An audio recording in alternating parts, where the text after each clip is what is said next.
Alright, welcome to the Bootleg Games Iceberg Explained. I'm gonna skip the long intro. I'm Loki in my Iceberg era again, and this whole video is just gonna be the entries explained with the most weird important details, and we move on. Cause saying I could make an entire video about any of these entries is a massive understatement. So yeah, only the interesting and strange stuff and no filler. We're gonna start off from tier 1, and as we go down, it's gonna get way more cursed. Let's just get into it.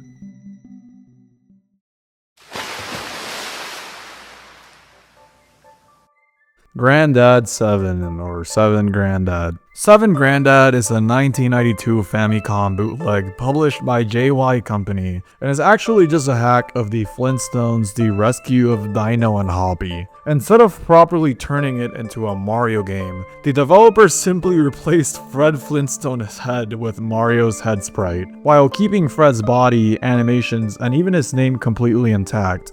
I mean, you've maybe seen this guy before. This creates this surreal effect of controlling what is technically still Fred Flintstone, but with Mario's face awkwardly pasted on top. Almost nothing else was changed. The Flintstones music, level layouts, enemies, and physics are exactly the same, and even the ending credits just censor the original developers by replacing their names with rows of X's. The title screen is equally misleading, featuring completely unrelated Mario artwork to make it look like an original Mario sequel. Like many pirate games, the title 7 Granddad has no real meaning, and was likely invented to make it sound like an official entry in a fake Mario series.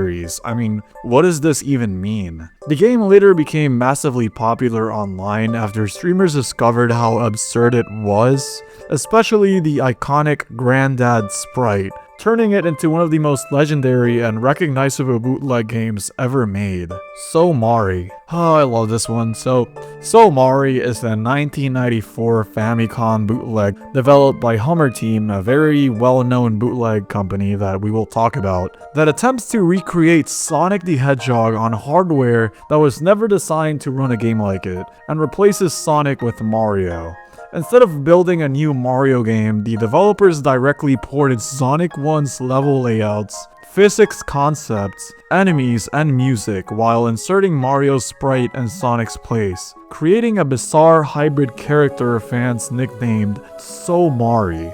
Technically, the game is extremely ambitious for the NES. It includes iconic Sonic elements like Green Hill Zone, loops, rings, and even the spin dash, something not introduced until Sonic 2. But the limitations of the hardware cause constant issues. The physics feel stiff and inconsistent, enemies respawn instantly, and the game can glitch badly, including traps where the player gets stuck forever or levels that repeat endlessly. What makes Mari even stranger is that it became the foundation for many other bootlegs. Hummer Team themselves reskinned it into fake Sonic sequels like Sonic 3D Blast 5 and Sonic & Knuckles 5, while other companies replaced Mari with characters like Doraemon. This means one illegal port ended up spawning an entire chain of fake Sonic games.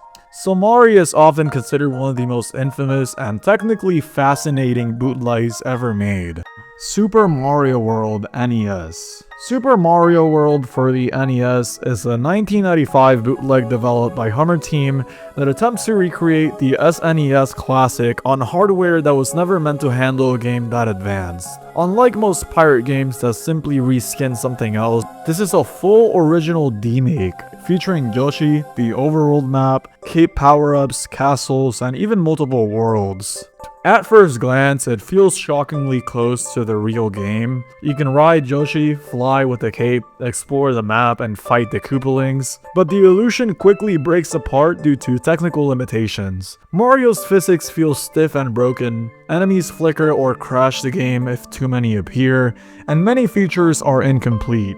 Pipes don't work, the secret exits barely function, and most bonus areas were removed entirely. The graphics and music are heavily downgraded versions versions of the SNES original, often with strange colors due to the NES palette limitations. Bowser, for example, appears with bizarre pink and yellow colors, and many enemies use incorrect sprites or recycled assets from other bootlegs. What makes this game especially fascinating is that Nintendo themselves once said Super Mario World wasn't possible on the NES, yet Hummer Team proved it technically was. Even though the result is unstable and unfinished, it remains one of the most ambitious and impressive bootleg ports ever made, showing just how far pirate developers were willing to push outdated hardware. Super Mario 14. Super Mario 14 is a bootleg hack of the Japan-exclusive Famicom game called Kaiketsu Jankamaru 3, part of the Kid Niki series that was modified to appear like a completely new Mario sequel. Instead of creating an original game, the developers simply replaced the main character with Mario, gave him a samurai design on the title screen, and rebranded the entire thing as the 14th entry in the Mario series, despite there being nowhere near that many real Mario games at the time. In gameplay, it's still clearly Kid Niki underneath. Mario keeps the same attack abilities, level design, and mechanics, which don't resemble Mario gameplay at all. However, some enemies were swapped with Koopas and Spinies, and items were replaced with mushrooms and coins to maintain the illusion. The graphics were pulled from various real Mario games, especially Super Mario Bros. 2 and 3, which makes the visuals feel inconsistent and stitched together. What makes the game especially strange is its attempt to build a fake Mario timeline. The title screen credits Wario instead of Nintendo, and some versions even renamed the game to Super Mario 15, as if it were part of an ongoing official series or something. I love how Super Mario 14 is just a perfect example of how bootleggers didn't just copy games, but they tried to rewrite gaming history entirely, creating fake sequels to make their cartridges seem more official and valuable. Pokemon Diamond and Jade. Pokemon Diamond and Pokemon Jade are infamous Game Boy Color bootlegs, released around 2000 that pretended to be brand new Pokemon games, years before the real Pokemon Diamond even existed. In reality, they're hacked versions of a completely unrelated Japanese RPG called Keitai Denju Telefang, with all the characters, creatures, and branding changed to imitate Pokemon. At first, the illusion seems convincing, with monster battles, explorations, and familiar Pokemon-style menus. But almost immediately, the game falls apart due to its bizarre and broken translation. Characters randomly say things like, "Well, have you had curry?" or refer to themselves with completely different names in each conversation. Even the monsters were renamed into nonsense, with some being called things like ice cream, hat, or even Game Boy. The bootleg cartridges were also extremely unstable. The save system often didn't work properly, certain menus crashed the game instantly, and some versions couldn't even load save data at all. These issues happened because the pirates removed important hardware features from the original cartridge, like the internal clock, which broke major parts of the game. Despite being completely fake, these games were widely sold in stores, flea markets, and online shops, tricking many kids into thinking they had discovered secret Pokemon games. Today, Pokemon Diamond and Jade are remembered as some of the more infamous and surreal Pokemon bootlegs ever made, especially because of their nonsensical dialogue and broken, uncanny feel. Multi-carts. Alright, so multi-carts are cartridges that contain multiple games in one, usually marketed with absurd names like 101, 401, or even 9,999,999 in one. While they sound insane, most of them were obviously lying, like, dude. They usually only had a smaller number of real games, with the rest being duplicates, minor hacks, or the same game repeated under different names. They became extremely popular in the 90s, especially in regions where official games were expensive or hard to find. Bootleg companies could cheaply load dozens of pirated NES games onto a single cartridge and sell it as a huge value. Many kids' first exposure to games like Mario, Contra, or Tetris actually came from these multi-carts, not official releases. What makes them even stranger is how messy they were. Games were often renamed to things like Mr. Mary instead of Mario, had copyright screens removed, broken graphics, or inaccurate cover art stolen from completely unrelated games. Some multi-carts even used hacked versions modified just to make them compatible with the cartridge hardware. Despite being cheap piracy devices, multi-carts became one of the most iconic symbols of bootleg gaming, and they're still being made today surprisingly, now appearing as modern plug-and-play consoles and those suspicious 50,000 games in one emulator sticks.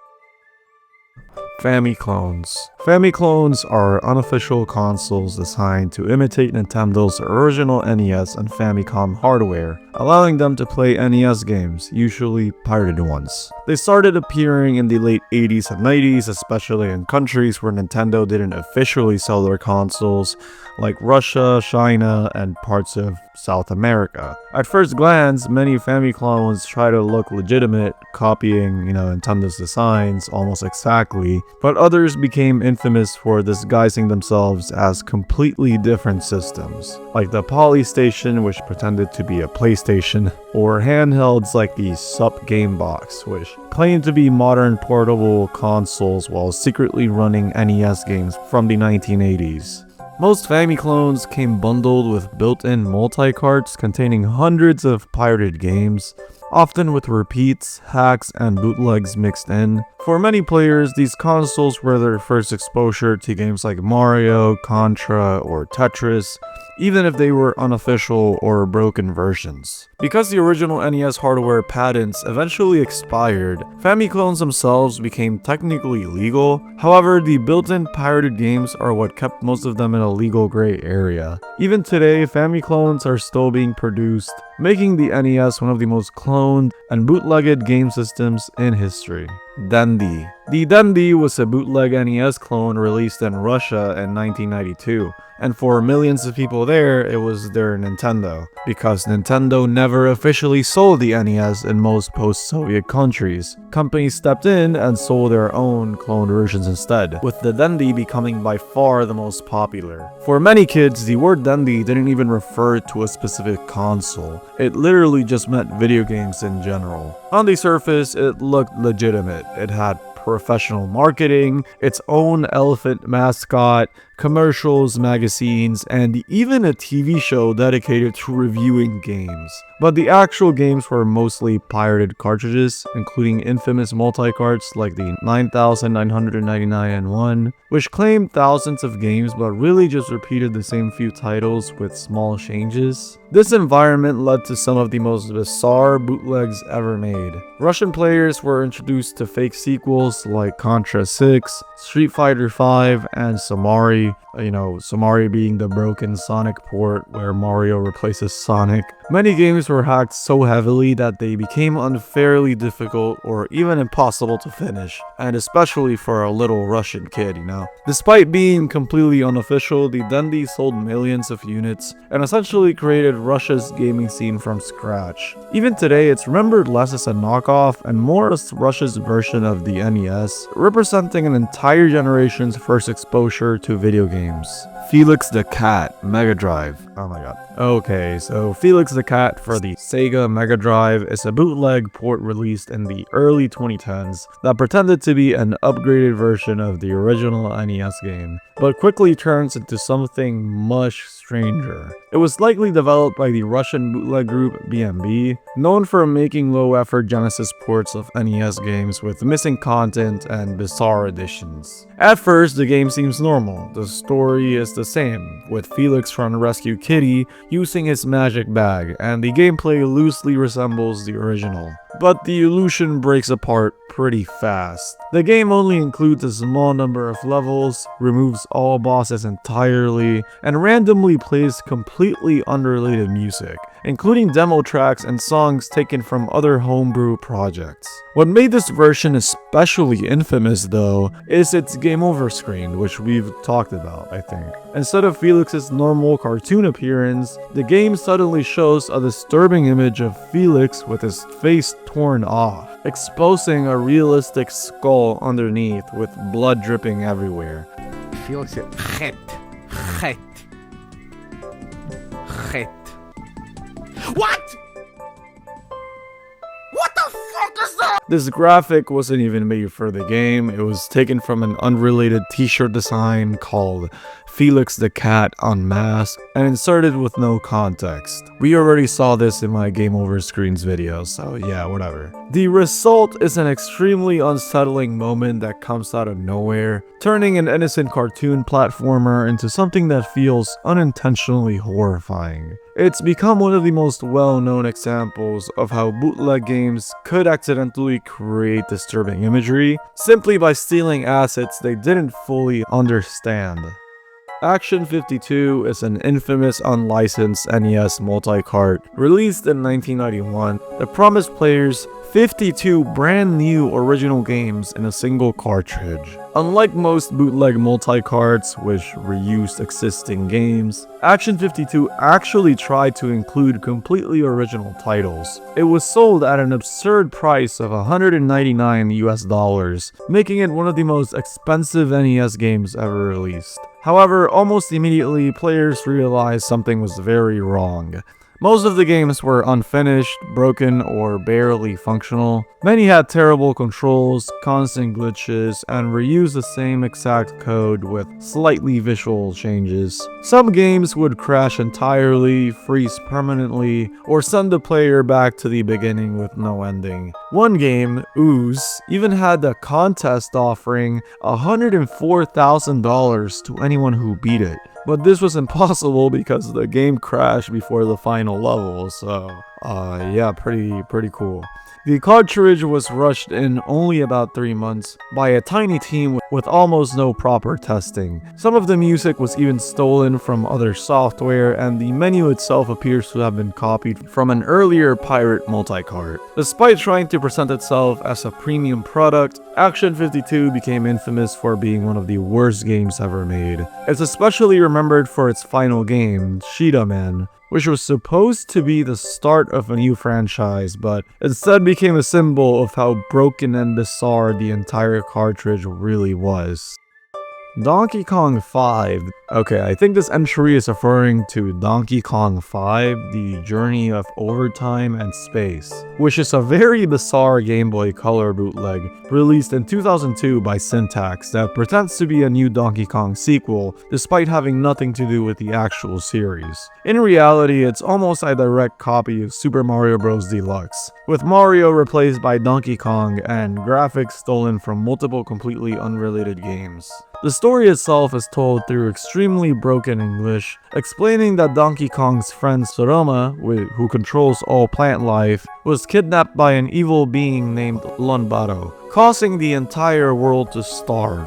According to the game, Donkey Kong became so hungry that he literally, quote-unquote, became a monkey and set on a journey throughout time and space to rescue her. While the gameplay follows the structure of Mario almost exactly, everything else feels off. The controls are delayed, many animations are taken from unrelated characters like Tasmania, and the music is completely stolen from Pokemon Pinball. The game over screen is especially disturbing, showing Donkey Kong collapsed in front of a dark red blood-like background, which feels completely out of place for what's supposed to be a colorful platformer. Even stranger, the exact same game was reskinned and re-released multiple times as completely different bootlegs, including Harry Boy and the Chamber of Secrets starring Harry Potter, Digimon-themed versions, and even a fake Super Mario Sunshine port. This makes Donkey Kong 5 less of a single game and more of a template pirates reused to create endless fake sequels. Sonic the Hedgehog SNES. Sonic the Hedgehog for the SNES is a bizarre bootleg released in 1996 by the Peruvian hacking group Twin Eagles Group, attempting to bring Sega's mascot to Nintendo hardware years before it officially happened. But instead of being a real Sonic game, it's actually a modified version of Speedy Gonzales' Los Gatos Bandidos, with Sonic simply replacing the main character. The game awkwardly forces Sonic into the original gameplay structure, which was designed around rescuing captured mice. In this version, those mice are replaced with trapped Marios, who jail Mario when freed,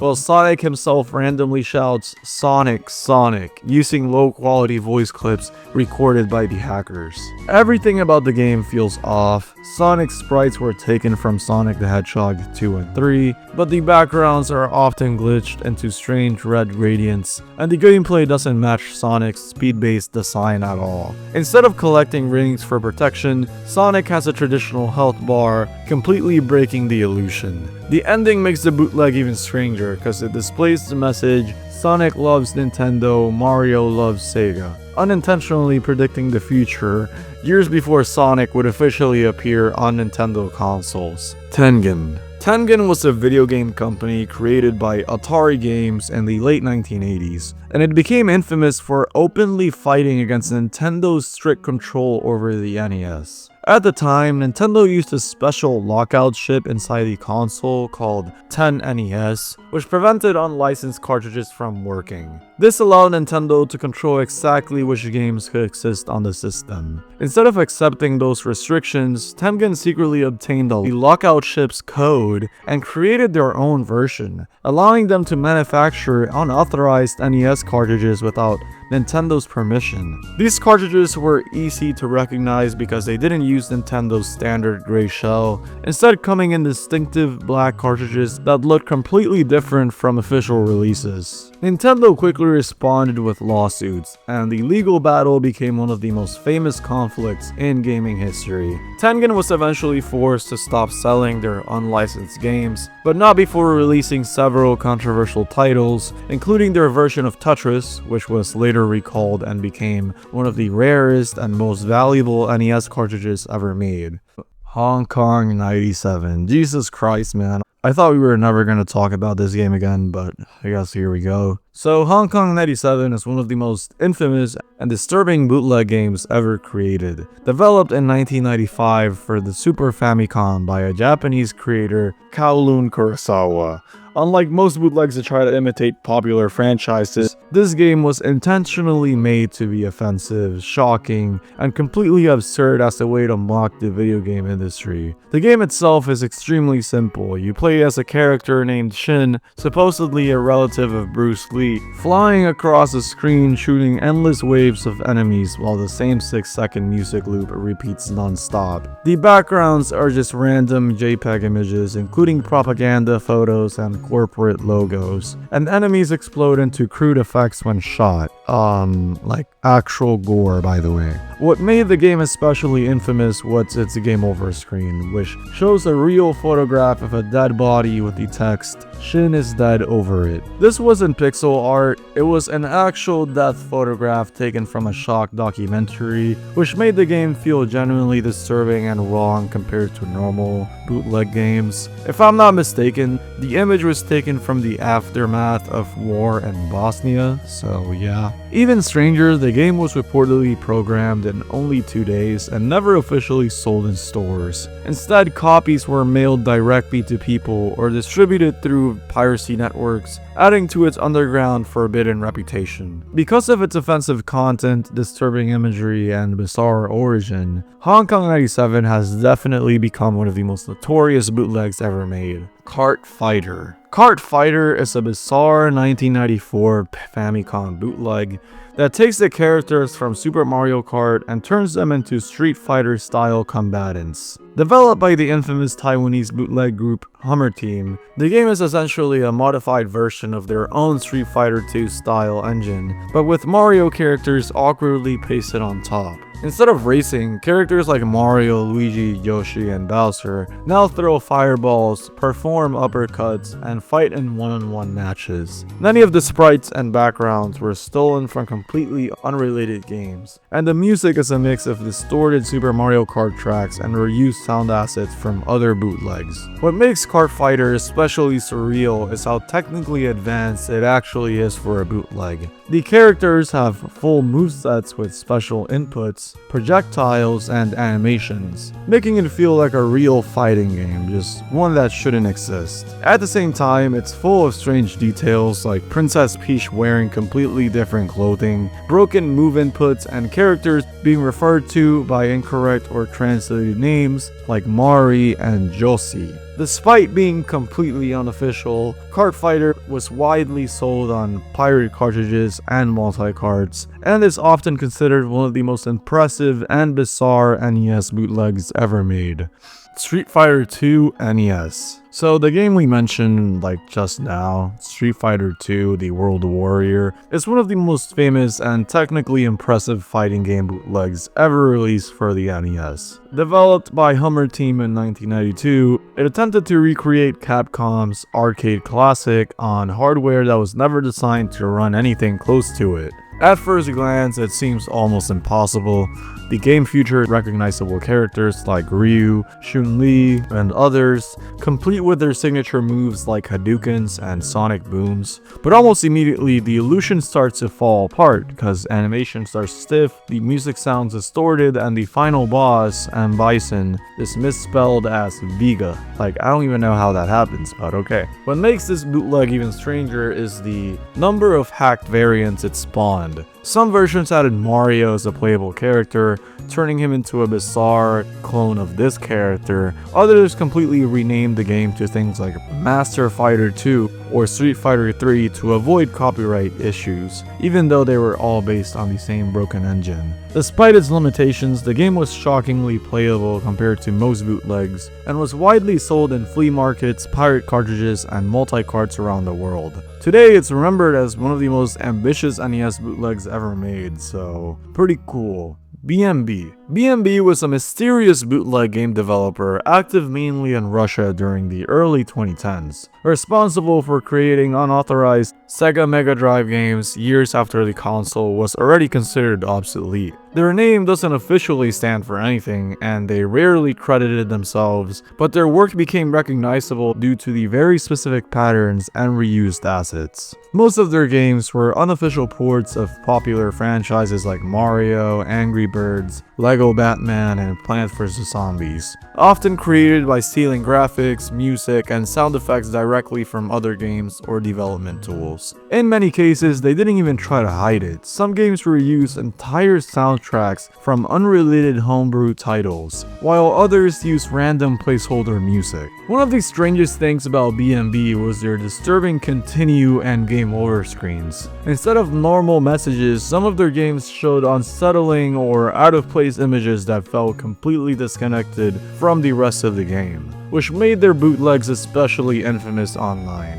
Despite being completely unofficial, their games were physically sold on cartridges in Russia and surrounding regions, long after the Mega Drive's lifespan had ended. BMB definitely became one of the last major bootleg developers still producing new cartridge games in the modern era. Super Mario World 64. Super Mario World 64 is an unlicensed Sega Mega Drive bootleg that attempts to recreate the SNES classic Super Mario World, despite the game never officially releasing on Sega hardware. It was released sometime after 1996 by an unknown developer and later distributed in places like China and Russia. At first glance, it looks like a legitimate port, even copying the original title screen and presentation, but it quickly became clear that it's a much rougher and broken imitation. Many of the original game's most important features are completely missing. Luigi isn't playable at all, Yoshi has been removed entirely, and Bowser never appears as a boss. The world map is also gone, meaning levels play in a simple linear order like the original Super Mario Bros. Instead of the open progression the real game had. Mario's controls feel stiff and unresponsive, making jumps harder than intended, and even basic mechanics like running or flying with the cape feel awkward and delayed. The level design starts off similar to the original, but becomes much more unfair as the game progresses. Later stages include extremely precise jumps, maze-like areas, and obstacles that require near-perfect timing. The final boss isn't Bowser, but a completely original character, a giant black ball with a face that bounces around the screen and fires bullet bills. It can only be damaged for a split second at a time, making the fight frustrating and much harder than anything in the original game. The game's presentation has also a strange mix of stolen and altered assets. The title screen was edited to remove Joshi, but parts of him are still visible due to sloppy editing. The game uses sound effects and music taken from unrelated Sega Genesis titles like Tailspin, Jeopardy, and The Little Mermaid. It even includes a low-quality version of Mario's It's Me voice clip from Super Mario 64, despite having nothing to do with that game. Super Mario World 64 is remembered as one of the most infamous Mario bootlegs ever, especially because of its broken physics and strange design, to say the least. It's a very surreal attempt to recreate one of Nintendo's most iconic games on completely incompatible hardware. Super Mario World hack. Okay, so this version of Super Mario World isn't actually its own game, but a hack of Squirrel King, which itself was already a bootleg of Chip and Dale Rescue Rangers. The developers basically replaced Chip and Dale with Mario and Luigi, swapped in Mario-themed graphics, and called it a day. But underneath the surface, it's still completely Squirrel King. What makes it especially weird is how fake the Mario elements feel.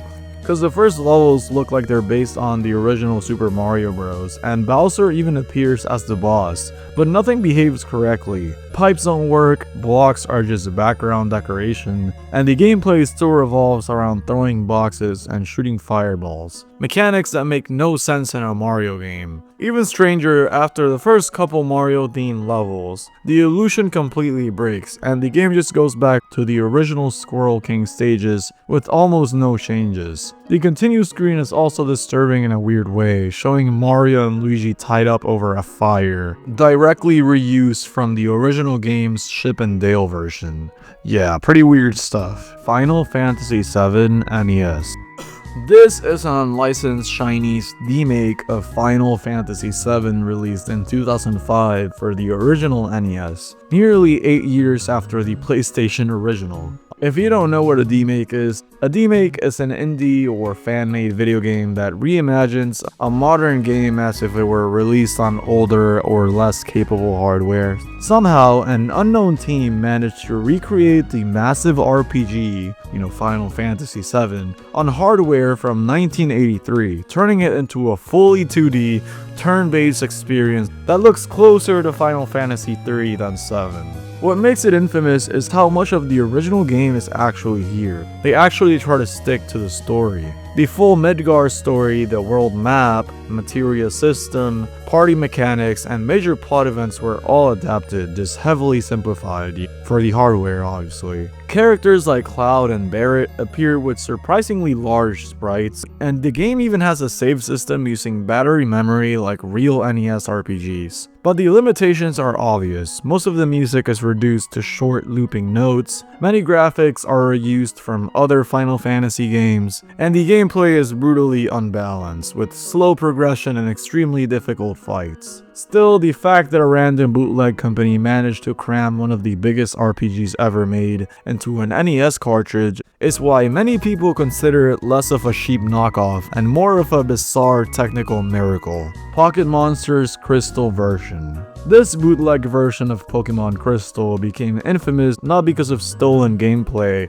but because of its completely broken English translation, which turns the entire game into surreal nonsense. Often called Vietnamese Crystal, it's technically the real game underneath, but every line of dialogue, item, and Pokemon name has been mangled beyond recognition. Pokemon are referred to as elves. Moves have names like Again Ah, and picking up items even trigger messages like drug bag fuck. Even basic story elements get confused, with the game at one point implying that Professor Oak and Professor Elm are the same person. Many names also appear shifted or corrupted, suggesting the script was machine translated and reinserted incorrectly. The game is also incredibly unstable. Certain events, items, or areas can crash the game entirely due to text overflow bugs, and some cartridges removed hardware features like the real-time clock without telling the game. What makes it so legendary too is that despite being a fully playable version of Pokemon Crystal,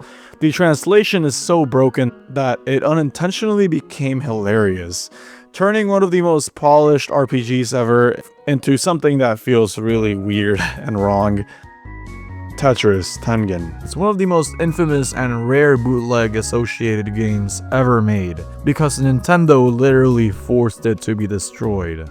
Developed by Tengen in 1989, which is a company we already talked about, it was sold only for about 4 weeks before that legal battle that we talked about ended, with roughly 268,000 cartridges recalled and wiped out of existence. Ironically, many people consider this the best version of Tetris on the NES. It had more modes than Nintendo's version, including competitive multiplayer, co-op, and matches against the CPU. It also featured more music options and smoother difficulty scaling, making it feel more complete. The reason it disappeared was because Tengen technically didn't have the correct console rights. Nintendo sued them, won, and forced production to stop completely, but the damage was already done.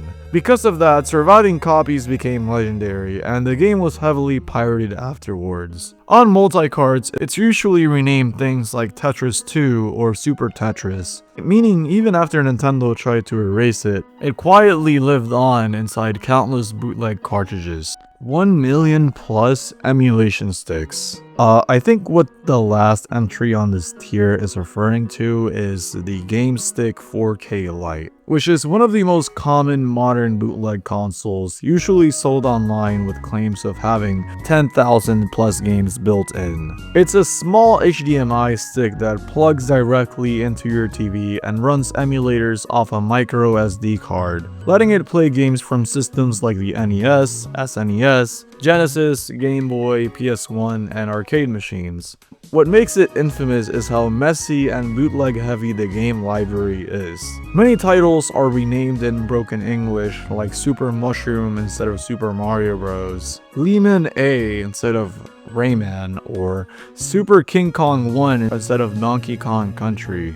It also commonly includes actual bootlegs and hacks like Squirrel King, Action 52, and dozens of Pirate, Mario, and Sonic games. There are also tons of clones of the stick itself, with identical packaging but completely different hardware inside. Some run well, while others have terrible performance, missing games, or fake menus. It's basically the modern evolution of multi-carts. Instead of 100 bootleg games on one cartridge, it's 10,000 bootleg ROMs crammed into a single HDMI stick. Oh wait, this is the final entry on the tier. Super Contra 7. Super Contra 7 is a bootleg NES sequel to Contra that was never officially part of the series. It was created in 1996 by a Chinese developer infamous for making pirate Nintendo games. It was designed to look like a real sequel, even though Contra 7 didn't actually exist. At first glance, it feels like a real Contra game, with familiar run-and-gun gameplay, alien enemies, and weapon upgrades. But the illusion quickly falls apart because, again, many backgrounds and sprites were stolen from completely unrelated games, like the first level city background being lifted directly from Mighty Final Fight, and other enemies coming from random sources like Shatterhand, and even random anime. The gameplay itself is also broken in weird ways. Boss hitboxes barely work, some projectiles move randomly, and the physics feel off, with floaty jumps and awkward controls. The power-ups are also changed. For example, the rapid fire upgrade doesn't increase speed anymore and instead just gives you an extra life. The game was later re-released under tons of different names like Super Contra 8, Super Fighter 1, and Extreme Robot, and became extremely common on multi-carts and plug-and-play consoles.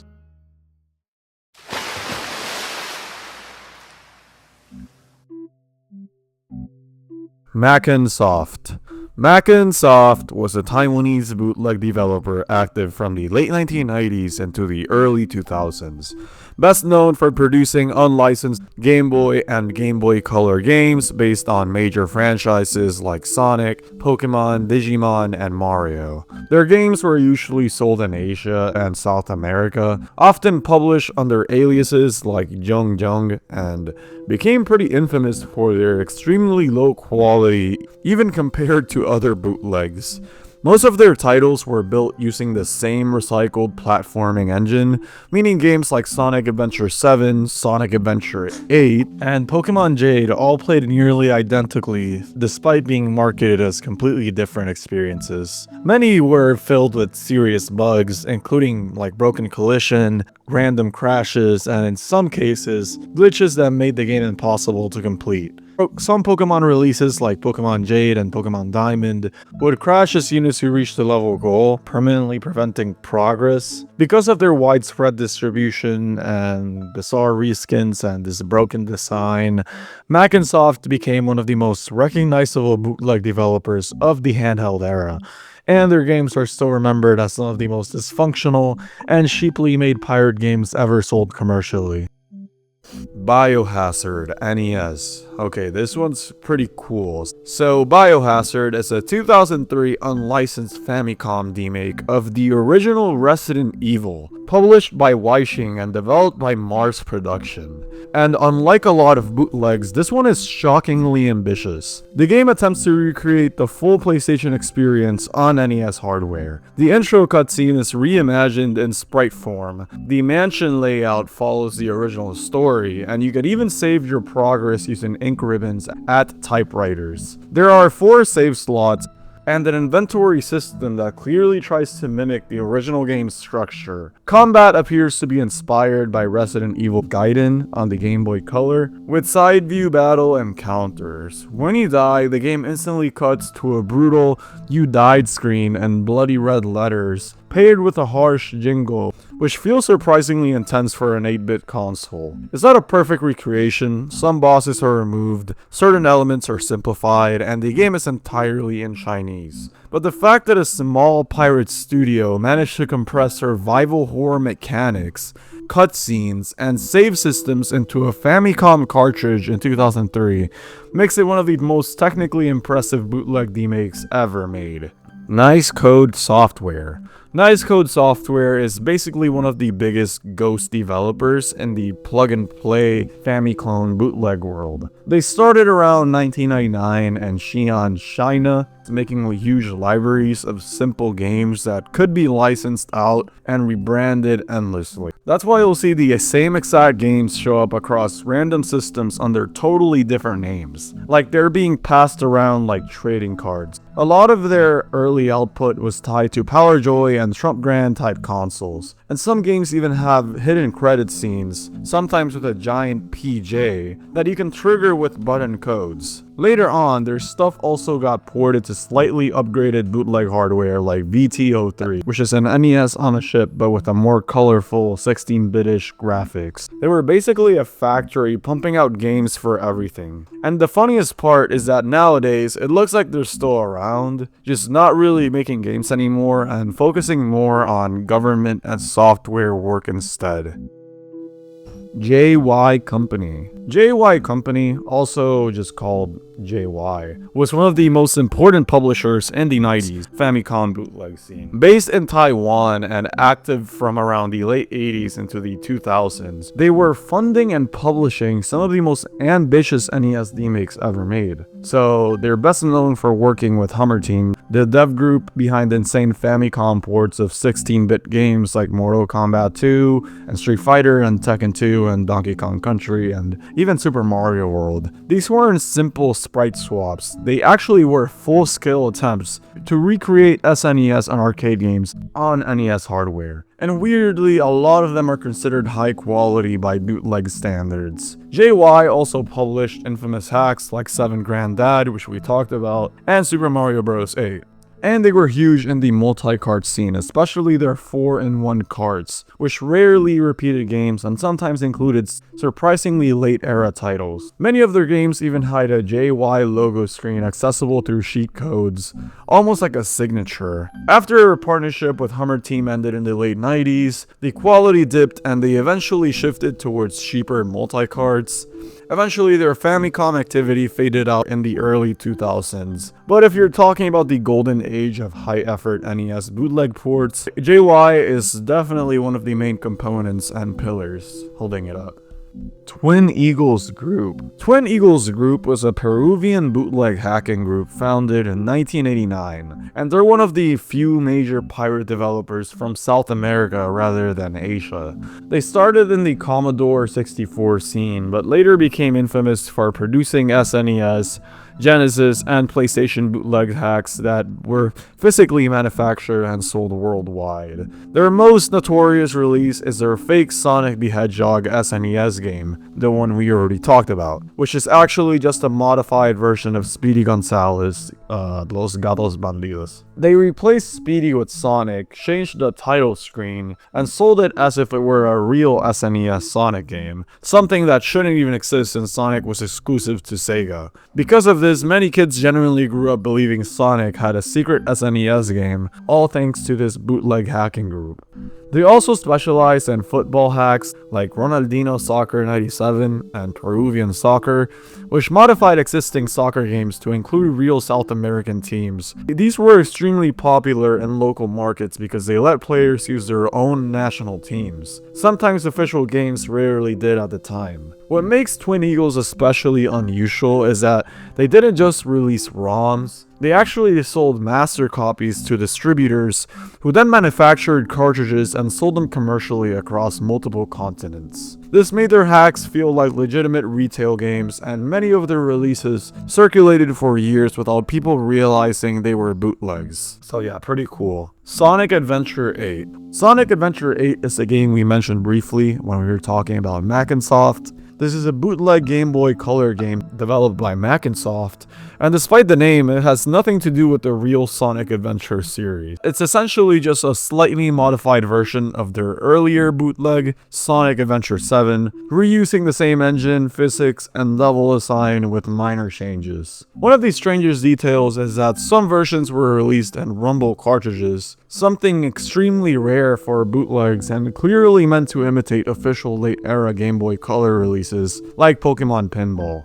This helped make the game look far more legitimate than it actually was. Like many Mac'nsoft titles, it was reskinned into other bootlegs, including fake Pokemon and Digimon games, meaning the exact same game exists under completely different names, which we should already be accustomed to at this point. Some versions are also impossible to finish due to programming bugs, which, as we talked about, was a common issue with Mac'nsoft's releases. Because of its convincing title and real cartridge release, Sonic Adventure 8 became one of the most famous fake Sonic sequels ever made.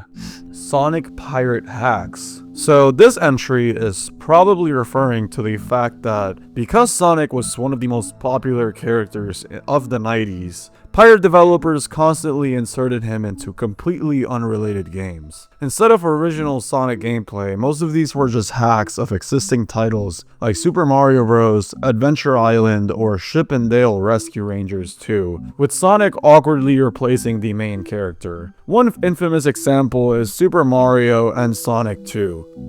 Sonic having a K instead of a C, where Sonic appears alongside Mario despite both characters playing identically and his sprites looking noticeably off-model. Another is Sonic Bros, a hack of Super Mario Bros, where broken programming sometimes starts a player in a glitched World Zero, something kind of creepy that was never intended to be seen. Some of the most bizarre cases came from Twin Eagles Group, who, as we talked about just a few moments ago, turned unrelated SNES games into fake Sonic sequels like Sonic the Hedgehog 4, even adding strange features like Sonic rescuing Mario from cages. These hacks were often sold on real cartridges, tricking buyers into thinking they were legitimate Sonic games. So yeah. Minigame Anniversary. The Minigame Anniversary is a modern bootleg console released around 2017 that copies the design of Nintendo's NES Classic, but internally it's just a cheap Famicom filled with hundreds of pirated games. This one hits a little close to home because I am pretty sure my uncle got me this back in like 2018 or like 2019. It usually advertises like 620 games, but in reality many are duplicates, broken versions, or simple hacks. What makes it especially interesting is how messy the software is. Some games run too fast, some have missing sound channels, and others are completely unplayable due to graphical glitches. Even Super Mario Bros. just runs at the wrong speed, making it feel strangely off. The system also includes dozens of original bootleg games made by companies like Nicecode Software, alongside bizarre hacks like Super Mario 6 and Super Contra 7. Hardware-wise, it uses DB9-style Famicom controllers with long cables and composite output through a 3.5mm jack. There's no cartridge slot, everything is baked into a cheap multi-cart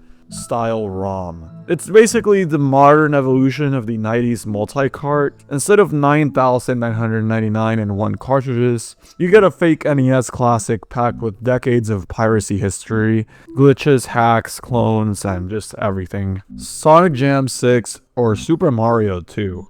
Sonic Jam 6 and Super Mario Bros. 2 are two bizarre bootleg Mega Drive games released in 1998, and they're essentially the same game with the characters swapped. The original version, Super Mario Bros. 2, is an unauthorized port of the SNES Super Mario All-Stars version of Super Mario Bros., somehow crammed onto Sega hardware. A lot of the physics feel off in this game, the sprites are awkwardly scaled down, and the game has tons of glitches, but overall, it's still recognizably Mario running through the exact same levels. Sonic Jam 6 is a modified version where Mario is replaced entirely with Sonic. His sprites come from Sonic the Hedgehog 3, and hilariously, when he's in his small form, he turns red instead of blue. Despite this, nothing else was changed. Sonic still fights Bowser, throws fireballs, and rescues Peach. The ending even says, "Thank you, Sonic, the kingdom is saved. Now try again," which makes absolutely no sense and proves how lazily it was edited. What makes this bootleg especially strange is how both versions still contain leftover references to each other. Mario sprites exist hidden inside Sonic Jam 6, and Sonic text appears in the Mario version, suggesting the developers were modifying the same project back and forth. It ends up feeling less like a proper port and more like a weird hybrid, a Mario game awkwardly forced into Sega's world and then reskinned to pretend it was Sonic all along. Angry Birds, Nicecode. Developed by Nicecode for Famicom hardware in the early 2010s. Which is pretty insane considering the NES came out in the 1980s. The game follows the same basic structure with 4 worlds and 5 levels each, where you launch birds at pigs who stole their eggs. But due to hardware limitations, there's only one type of bird and pig, and oddly there are no sound effects at all, with music reused from an unrelated Nicecode game. The gameplay is heavily simplified. Instead of freely aiming, you only get 5 preset launch angles, meaning most levels feel more like puzzles with predetermined solutions than physics-based challenges like the original game. Even stranger, the screen can't show both the slingshot and the pigs at the same time. You fire blindly and hope it lands correctly. Despite this, the game still has a surprisingly functional physics engine, with structures collapsing in ways that feel almost accurate to the original. The origins of the port are mysterious, but ROM files leaked online in 2012 and quickly spread across multi-carts and bootleg systems, especially in Russia and China. Because of this leak, the game ended up being mass-produced without clear authorization, turning what was already a bootleg into something that was bootlegged again. The idea of a modern smartphone game being downgraded to run on fake NES hardware perfectly shows how surreal the bootleg scene had become at this point.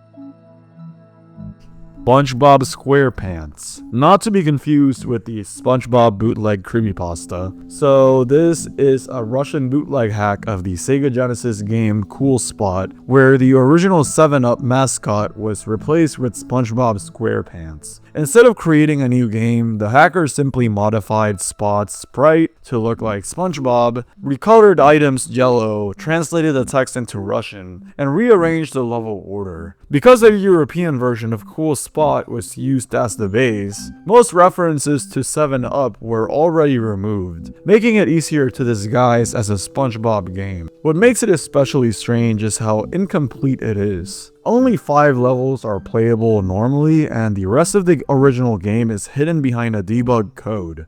The story is also completely unrelated to SpongeBob canon, involving SpongeBob receiving a mysterious letter about his missing brother. Some versions even include a region lock screen showing SpongeBob yawning if played on the wrong console, which is already bizarre considering the game itself was already pirated. This hack was commonly sold in Russia on bootleg cartridges and portable Genesis clone systems, often renamed the SpongeBob SquarePants movie to make it seem like an official tie-in. It's a perfect example of how bootleggers would take an unrelated game, swap the main character with a popular cartoon mascot, and market it as a completely new licensed release. 2003 Crash Advance. So this is an unlicensed Crash Bandicoot game released for the Game Boy Color in 2003 by the bootleg developer Syntax, despite Crash never officially appearing on that system. While it borrows some ideas from the official game Crash Bandicoot The Huge Adventure, it's mostly an original side-scroller where Crash dies in a single hit, making it far more difficult than the real games. The objective in each level is simply to find the blue gem and reach the exit portal, with almost no story or explanation. What makes the game especially strange is how heavily it steals assets from completely unrelated games. The music and sound effects come from Can Do Me Monsters, some enemies were taken from Felix the Cat, and one of the bosses is literally a mermaid sprite ripped from the NES game Don Doko Don 2. Even parts of the title screen and save menu were copied from the official Crash Game Boy Advance game, creating this weird mix of stolen graphics from multiple systems. It was sold under multiple names like 2003 Crash Advance 2, sometimes published by a mysterious company called New Game Color Advance. Like many Syntax bootlegs,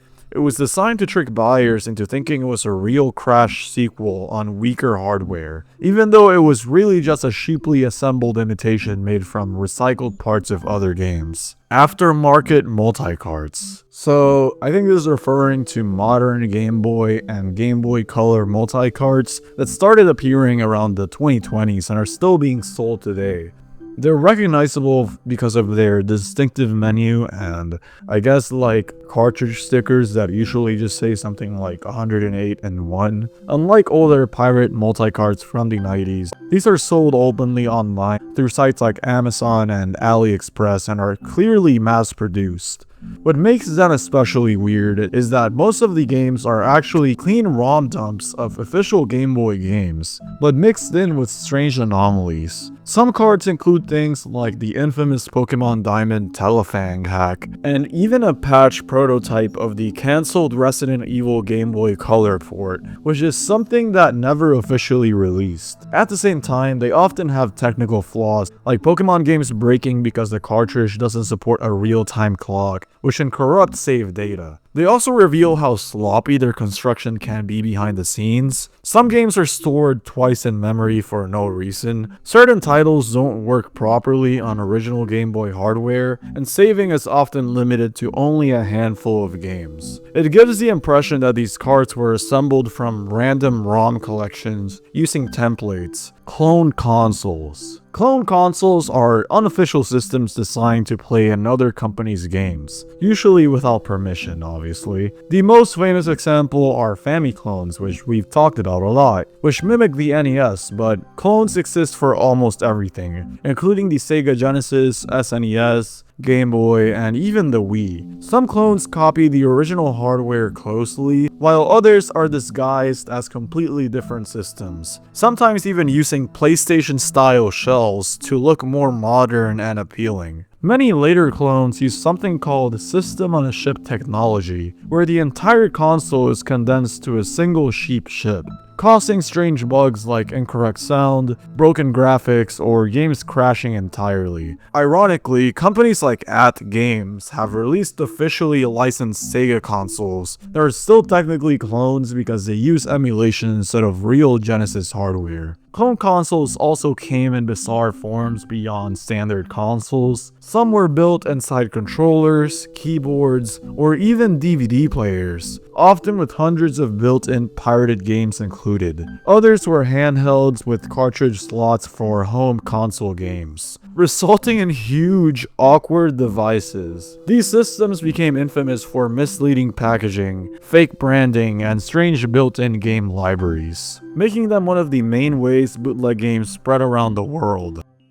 Pocket NES. Pocket NES was a free NES emulator released for the Game Boy Advance, originally meant for hobbyists who wanted to play their own NES ROMs on flash cartridges. However, pirates quickly realized they could use it to mass-produce fake Game Boy Advance games, since emulating an NES was much cheaper than actually developing a real Game Boy Advance game. Many bootleggers even renamed the emulator to things like Visual NES to hide what it actually was. This led to tons of fake Game Boy Advance cartridges that were actually just NES games in disguise. Sometimes these were multi-carts with dozens of hundreds of games, including ROM hacks, offensive edits, or bootleg originals like Somari. Other times, pirates would sell a single NES game and pretend it was a brand new Game Boy Advance release, with misleading titles like Crash Bandicoot 4, Pokemon Crystal version, or Mario and Sonic. In reality, these were just hacked NES games running through an emulator. One of the strangest parts is that many of these carts were extremely unstable. Save files could randomly disappear, games could crash, and the branding was often completely fake. Pocket NES unintentionally became one of the main tools that allowed pirates to flood the Game Boy Advance market with convincing fake games, many of which are still being sold online today and can easily fool collectors. Super Mini SN02. Okay, so the Super Mini SN02 is a bootleg console released around 2018, designed to imitate the SNES Classic Edition. But instead of actually running SNES games, it mostly plays NES ROMs through emulation. It was likely manufactured by Shenzhen Nanjing. These include massive built-in libraries advertised as having up to 821 games. However, most of these are pirated NES titles, ROM hacks, or bootleg originals, often with copyright information removed and random misleading titles like Mario 10 or Crash, like just the name Crash. A huge portion of the library consists of strange ROM hacks, including unofficial Mario edits, Somari, and dozens of altered versions of Adventure Island. Some games are poorly categorized, with completely unrelated titles labeled as racing or sports games. Even stranger, the system includes stolen homebrew games and hacks taken directly from the internet, including obscure and offensive ROM hacks never meant for commercial release. The console became infamous after multiple parents discovered explicit and offensive content hidden inside the system. These included a hack called Dick Kids, which contained graphic imagery, as you can imagine, and Black Man 2, which featured racist visuals involving a certain group's imagery. These incidents even made the news, revealing that the manufacturers likely dumped random ROM collections into the consoles without checking them. It's a pretty disturbing example of how careless the bootleg console market can be. Polystation. The Polystation is one of the most infamous bootleg consoles ever made, mainly because it's designed to look almost identical to a real PlayStation. First appearing around the late 1990s, it imitates the PS1's design so closely that it even has a disc lid, but when you open it, instead of a disc drive, there's just a cartridge slot for NES games. Despite looking like a real 32-bit or 64-bit system, it's actually just a basic Famicom clone running 8-bit games. The packaging was extremely misleading, often showing screenshots from actual PlayStation, SNES, or Sega Genesis games that the system couldn't run at all. Some boxes even falsely claimed stereo sound or labeled the console as 64-bit, despite the hardware being far weaker. Many were sold in markets like Latin America and Southeast Asia, where buyers, especially parents, thought they were buying a real PlayStation for a cheaper price. Over time, many variants appeared, including handheld versions like the Pika Boy and Polystation 2, some of which didn't even use cartridges and instead had built-in, quote, brick game software. The Polystation became a symbol of bootleg console culture, and its ridiculous slogan, quote, "It's just not a game anymore," close quote, only made it more iconic. For many people, it was their first experience with getting completely tricked by a fake console. Angry Birds in Russia. Angry Birds in Russia is an unofficial Angry Birds clone released for the Sega Mega Drive around 2013, developed by the Bootleg studio B&B. At first glance, it looks like a faithful recreation, even featuring a title screen with Angry Bird characters wearing Russian hats. But the illusion quickly falls apart once you actually play it. Instead of realistic physics, the game feels stiff and broken, with buildings exploding randomly rather than collapsing naturally like in the original mobile game. The gameplay is much more awkward than the real Angry Birds. You rotate the aim manually and launch the bird, but the birds don't have their unique abilities, and the destruction feels extremely limited. This makes even early levels frustratingly difficult, not because they're well designed, but because the physics barely function properly. Like many B&B games, it also steals assets from other games, including graphics from Mario titles and music taken from unrelated sources. What makes this bootleg especially bizarre is how late it was released, because by 2013, Angry Birds was already a modern smartphone game, yet someone still attempted to force it onto outdated 16-bit hardware from the early 90s. The result feels less like a real port and more like a weird alternate universe version of Angry Birds. And you can just see how bootleg developers would just chase trends, no matter how impractical the platform was.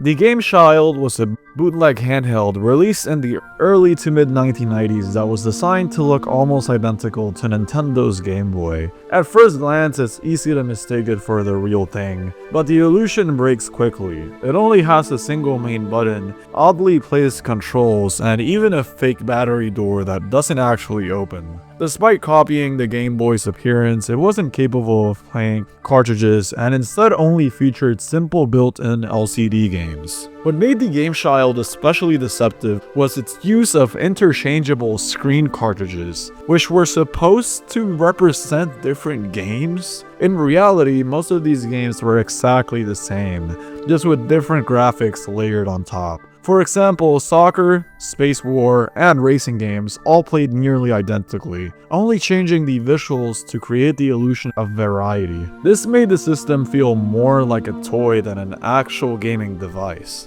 Obviously, it tried to capitalize on the Game Boy's popularity by tricking parents and kids into thinking they were getting something similar, but instead they ended up with a cheap imitation that looked convincing on the outside, but offered a much more limited and, I guess, repetitive experience. Cheetah Man 2. Cheetah Man 2 is one of the most infamous unreleased NES games ever made. Originally developed in 1992 as a sequel to the already notorious Action 52.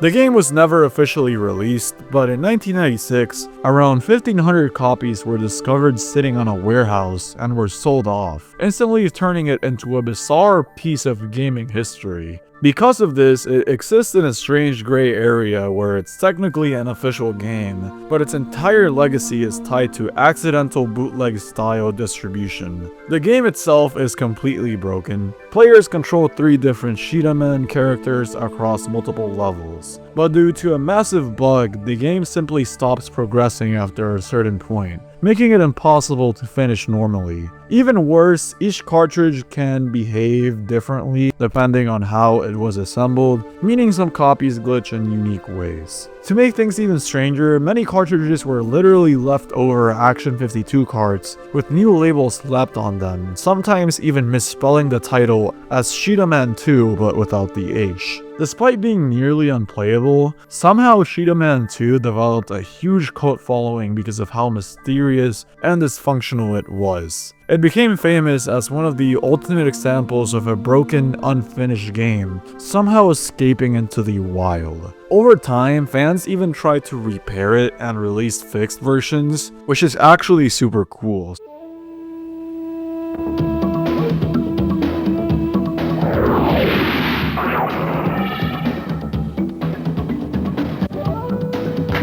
I say, dear chap, shouldn't you go on a diet? Are you talking to me? Maybe if these guys would make these holes bigger, I could fit easier, know what I'm saying? Hey man, I'll help you out. No worries, no.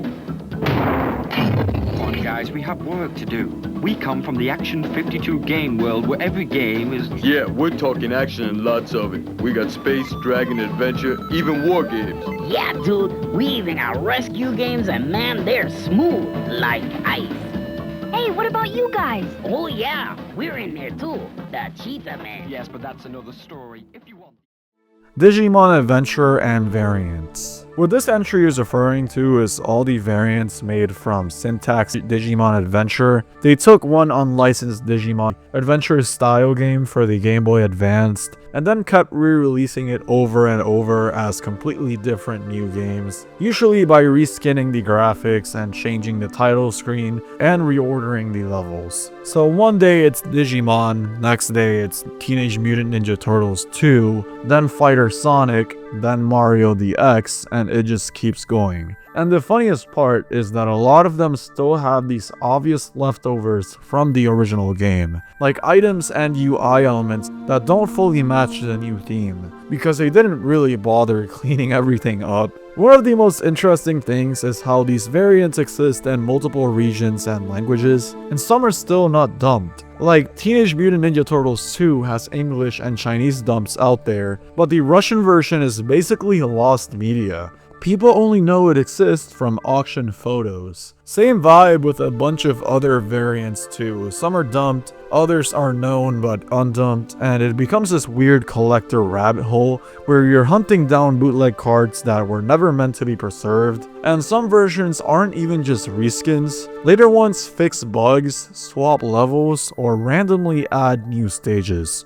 So it's not always a one-to-one copy. Also, Syntax didn't just rely on laziness. They used copy protection on a lot of these cards, which made dumping them way harder than you'd expect for bootlegs. So a bunch of these games basically survived only because someone, somewhere, eventually cracked them or dumped them with the right setup. It's like, not only are they bootlegs, but they're bootlegs that actively try to prevent you from preserving them, which is such an unintentionally creepy detail for something this stupid. Pirate Pokemon translations. Pirate Pokemon translations are one of the weirdest side effects of Pokemon's explosion in popularity in the late 90s and early 2000s. Bootleggers, mostly based in Taiwan and China, would take the original Japanese versions and rush out unofficial English or Chinese translations, sometimes before the official versions even released internationally. But instead of properly localizing them, they just translate the text as fast as possible, leading to completely broken dialogue,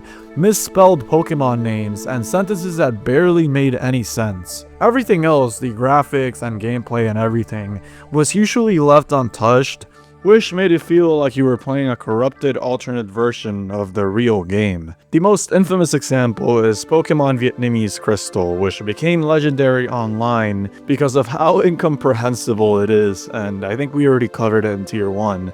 But to recap, almost every line is filled with bizarre phrases and grammatical errors, turning normal conversations into something surreal and unintentionally creepy.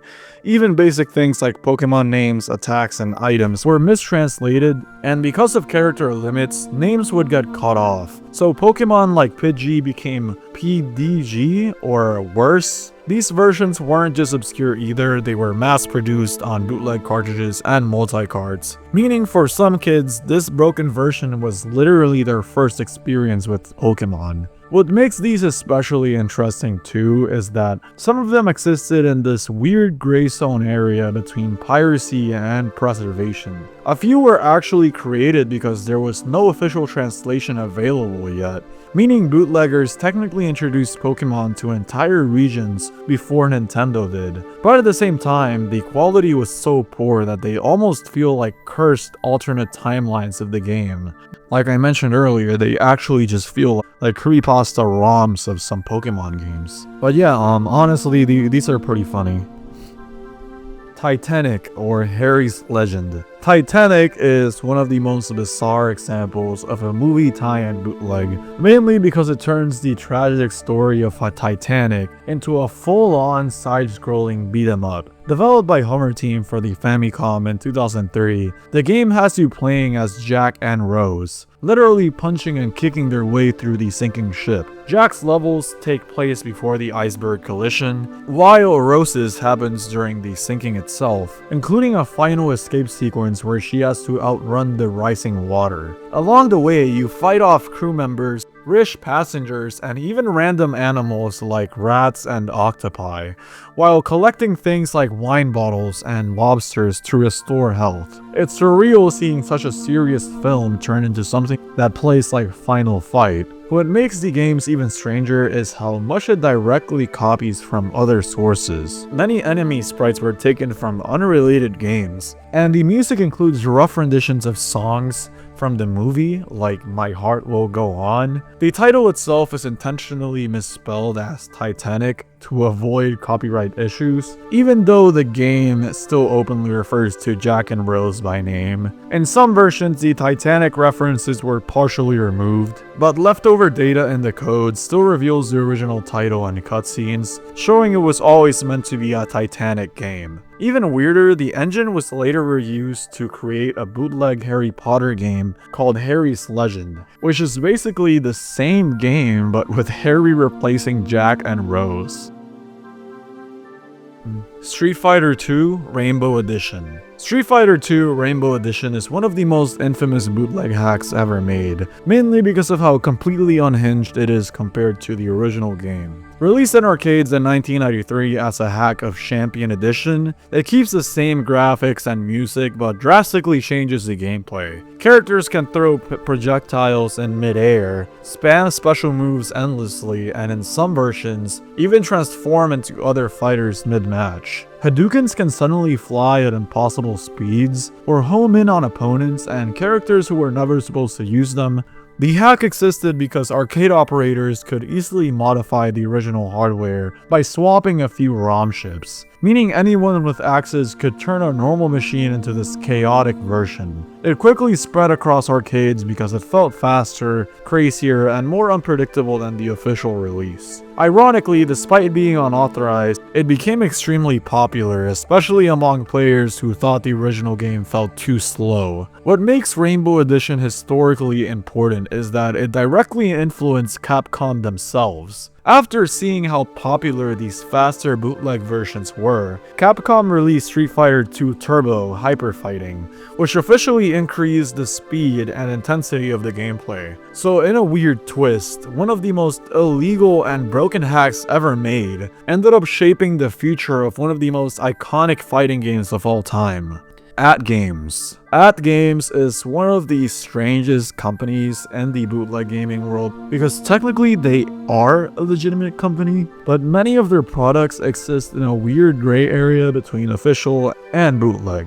Founded in 2001 with offices in the US, Taiwan, and China, they became known for releasing plug-and-play consoles and clone systems featuring classic Sega, Atari, and arcade games. These systems were often sold in major retail stores, meaning millions of people unknowingly owned hardware that was extremely similar to the same clone consoles sold in flea markets and bootleg shops. What makes AtGames controversial is that many of their consoles include games with questionable licensing. Some systems featured obvious clones of popular games, like Feeding Frenzy, Frogger, or Bomberman, while others included games that AtGames may not have had the legal right to distribute at all. Their Sega Genesis flashback consoles, for example, included dozens of bonus games developed by obscure Chinese studios like Nice Code Software, the same developers responsible for many bootleg games we've talked about. Even stranger, their hardware often reused the exact same chips, menus, and designs found in fully unlicensed clone consoles, making their quote-unquote official products almost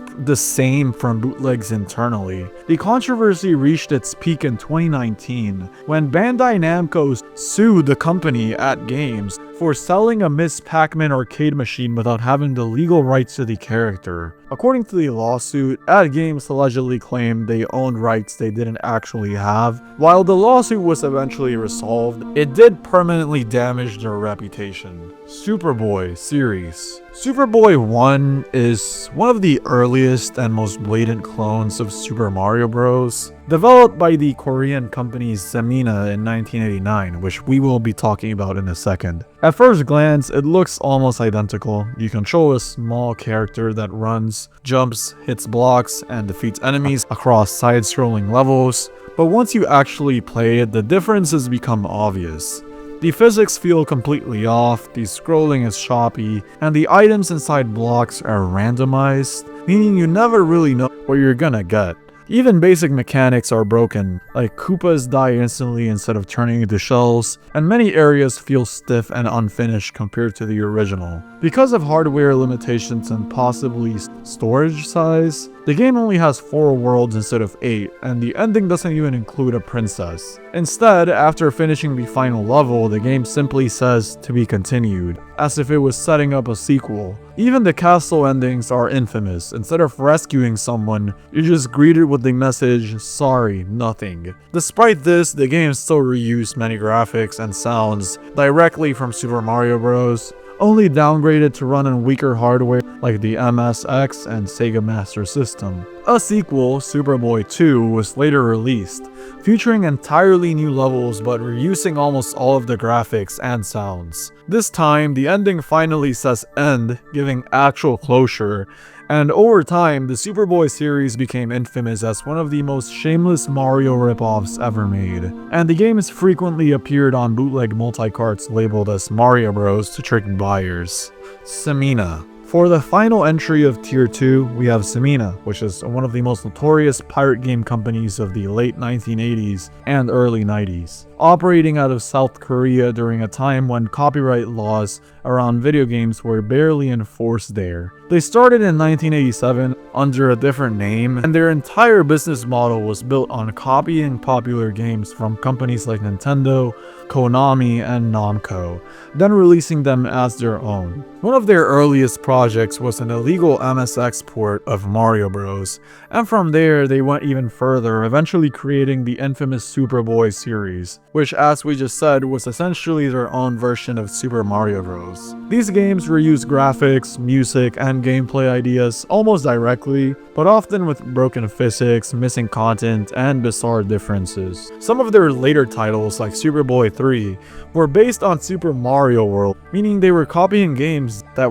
didn't even exist on the hardware they were releasing them on. They also created hardware accessories like the Zemina family card, which literally allowed Famicom cartridges to run on MSX computers, further enabling piracy. Despite copying over 70 games and major franchises, Zemina never faced legal consequences, mainly because of South Korea's isolated game market at the time. By 1992, Zemina suddenly disappeared after their developers left to form a new company, marking the end of one of the most shameless bootleg operations in gaming history.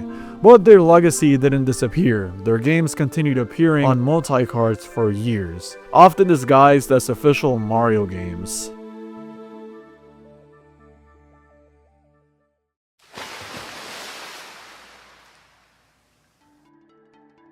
Color Dreams or Wisdom Tree. Wisdom Tree is an American developer and publisher of unlicensed Christian video games headquartered in Tucson, Arizona, and it was created from one of the remnants of Color Dreams, one of the first companies to successfully bypass Nintendo's lockout ship. According to Bootleg Games Wiki, Color Dreams was already the largest producer of unlicensed NES games in the late 1980s, but Nintendo pressured retailers into refusing to sell their products. Because of this, Color Dreams created the Wisdom Tree label in 1990 to sell religious games through Christian bookstores instead, which were really not affected by Nintendo's retail pressure. Their first game, Bible Adventures, was a 3-in-1 multi-cart that reused gameplay from their earlier games and sold around 350,000 copies, proving that there was a profitable market for religion-themed video games. Many Wisdom Tree games were actually modified modified versions of older Color Dreams games, such as Exodus, which reused the engine for Crystal Mines, and Sunday Funday, which was a conversion of the Color Dreams game Menace Beach. Also, Wisdom Tree released Super 3D Noah's Ark for the SNES, which was notable because it was the only unlicensed SNES game commercially released in the United States, and it used a special cartridge with a pass-through slot that allowed it to bypass Nintendo's lockout protection. Wisdom Tree continued producing religious games across multiple platforms, including the NES, Game Boy, Sega Genesis, and PC. And unlike most bootleg developers, they operated openly and sold their games commercially rather than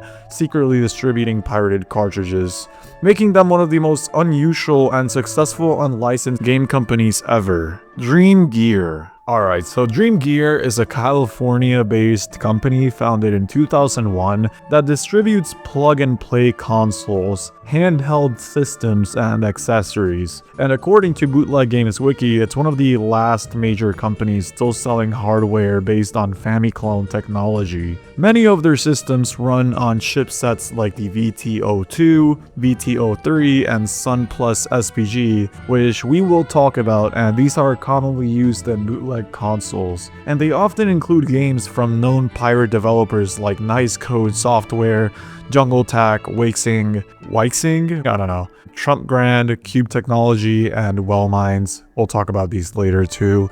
Dream Gear released dozens of plug-and-play systems with built-in games, including controllers with 50-in-1 and even 200-in-1 game collections, as well as full consoles like the Game Station, which resembled a Sega Dreamcast but contained bootleg games. Also, it is worth noting that some of their systems had misleading menus where selecting one game would actually launch a completely different one, likely because the original games were never properly included. In the mid-2010s, Dream Gear rebranded many of their products under the name My Arcade Gaming, which later became its own separate division. Despite their history with unauthorized clone hardware, Dream Gear also signed official licensing agreements with companies like Data East, Bandai Namco, Taito, and Capcom, meaning some of their later products included legitimate licensed games alongside bootleg-style hardware. This makes Dream Gear unusual compared to most bootleg companies, since they exist in a gray area between legitimate licensing and distributing hardware closely related to unauthorized Famiclone systems. PvP. PlayVision Portable, usually called the PvP or PvP Station,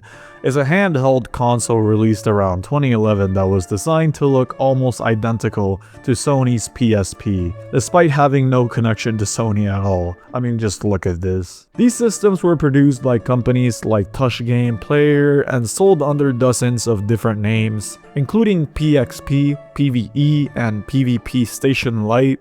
Even though they looked like modern handhelds, most of them were actually running Famicom or Sega Genesis clone hardware, meaning they could only play bootleg NES style or Genesis style games. One of the strangest things about the PvP is how inconsistent the hardware was. Actually, I'll mention this now since I don't think I've mentioned it before, but NES and Famicom, for like the younger audience, that's actually just the same thing. Like every time I say NES, that's interchangeable with Famicom, but yeah.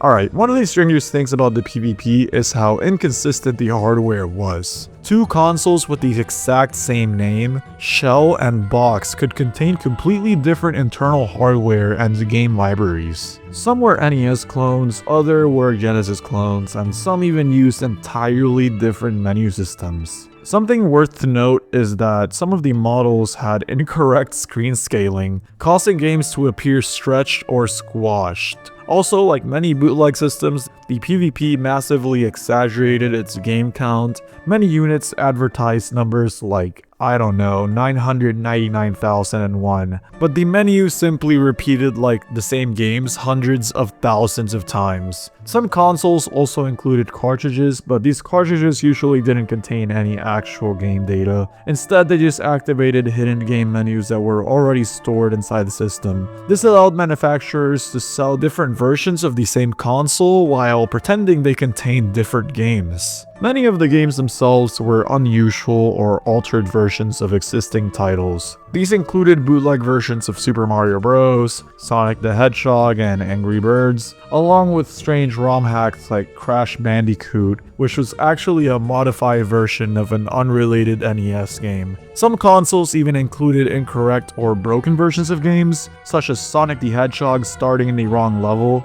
Some PvP systems also featured bizarre startup sequences based on completely unrelated media. It is documented that these systems had intros based on Gangam style, on Pen Pineapple Apple Pen if you remember that, and Angry Birds. Others included strange combinations such as an intro that merged Super Mario Bros. With Felix the Cat. There were also many cosmetic variations of the console itself. Some versions had characters like Mario, Pikachu, or minions printed directly onto the shell without authorization.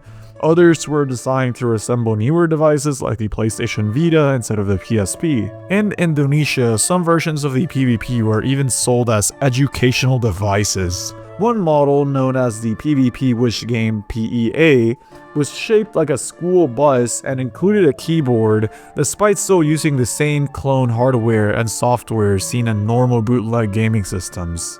Because of the large number of manufacturers and distributors involved, the PvP exists in dozens of different forms, often with misleading game counts, fake cartridges, altered versions of existing games, and inconsistent hardware. This makes it one of the most widespread and heavily modified handheld bootleg consoles ever produced, despite being designed to imitate a legitimate system, Sup Game Boy. The Sup Game Boy is that super common handheld that looks like a Game Boy but gets sold online as a Game Boy even though it's not Nintendo at all. The funniest part is the branding. A lot of versions literally slap the Sup logo on it, clearly borrowing the look of the Supreme clothing brand, and then sell it like it's some real throwback console. What makes it actually interesting is how widespread and official looking it actually became. It's a Famiclone handheld from around 2019, and it is usually marketed as 401, but it's really 313 unique games and 87 duplicates, so the big number is mostly padding.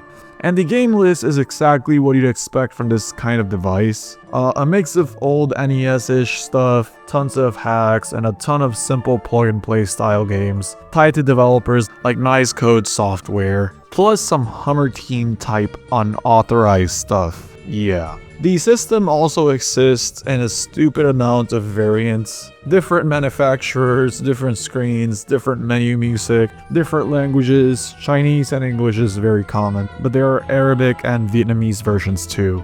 So it's one of those handhelds where two Sup Game Box units can look identical online but feel totally different in hand. Then there's the part that's kinda wild, because it wasn't just some shady online thing forever. A US variant called Classic Arcade or Arcade Fun got released by Mercury Innovations in late 2022. And this wiki notes that it was sold in big retailers like Walmart and Five Below. And they even did a cut down 201 model later. Basically still the same idea but trimmed down to dodge more copyrighted content. And Vietnam got a version 2, which is even weirder in a different way. In 2025, Nudie Food reportedly gave out a Nuvi handheld 400 plus game version as a milk promotion gift, with the Sup logo replaced by Nuvi branding and a Vietnamese menu. So you have this bootleg Game Boy thing being used as a literal supermarket promo item. Hardware-wise, it also has classic cheap bootleg problems like low battery that can cause widescreen or glitch audio, and apparently you can even mess the audio up by pressing buttons too hard, which is very on-brand actually. Also, something I found is that some versions have hidden test menu, and the language select screen uses music taken from Mighty Final Fight, so even the menu is borrowing assets. Anbernic. Anbernic is a Shenzhen-based handheld manufacturer founded around 2005 as Jiangliming's Electronic, before rebranding to Anbernic in 2017. The company was started by a former Super Game employee and originally produced portable Famiclones, including systems like the Retro FC, placing them directly in the same clone hardware ecosystem as other bootleg handheld manufacturers. What makes them unusual is that they gradually transitioned away from pure clone hardware hardware into emulation-based systems running Linux, Android, and even Windows. And Burnick eventually became one of the most recognized companies in the retro handheld scene through their RG series, which are designed specifically for emulation rather than hardware cloning. However, it is worth to note that they continued producing some Famicom-based devices alongside their emulator systems, meaning their lineup included both modern emulation handhelds and traditional clone hardware. Wii clones. Wii clones, as the name says, are consoles designed to look and function like the Nintendo Wii, but internally they are usually just cheap plug-and-play hardware. I mean, just look at this thing. Most of them don't actually run Wii software at all, and instead use generic 16-bit, 32-bit, or even Famicom hardware, meaning they're basically motion-controlled multi-carts disguised as something much more advanced. One of the earliest examples was the Sport V, released in 2007 by Jungle Tack. It copied the Wii's motion control design, including a built-in speaker and motion sensing, but most later clones downgraded this heavily. Instead of real motion tracking, many controllers just mapped any sudden movement to a single button press, meaning the motion controls were mostly an illusion. Most Wii clones copied the Wii's appearance almost exactly. They were usually white, could stand vertically, and came with controllers shaped like Wii remotes, often including plastic sport attachments like tennis rackets or, I don't know, baseball bats. But the games themselves were usually generic sport titles or bootleg games made by companies like Nice Code Software or Shenzhen Mutai. Some models also had misleading game counts or were used hardware across multiple versions. For example, consoles like the Wii and Wii 3 series advertised hundreds of games, but many were duplicates with the actual number being much lower. Others, like the Wii Cricket, were redesigned to resemble entirely different consoles like a PlayStation 3, despite still running the same internal hardware. Certain variants had even stranger features. Some supported cartridges or SD cards to load additional games, while others were rebranded and sold in completely different countries under new names. The same hardware could appear as a different product depending on the distributor, making it difficult to trace their origin. Because of all this, Wii clones are extremely widespread, which is pretty funny. Power Player Super Joy 3. The Power Player Super Joy 3, usually just called the Super Joy, is one of the most infamous plug-and-play Famiclones ever made. Released around 1999, it was designed to look almost exactly like a Nintendo 64 controller, but it was actually a self-contained console that plugged directly into the TV and played built-in NES bootleg games. One of the strangest design choices is that the center analog stick is completely fake. Yeah, this thing doesn't work. It doesn't function at all and was only added to make the controller look like a real N64 controller, I guess. The buttons are also remapped in a confusing way, with the C buttons acting as A and B, and the actual A and B buttons acting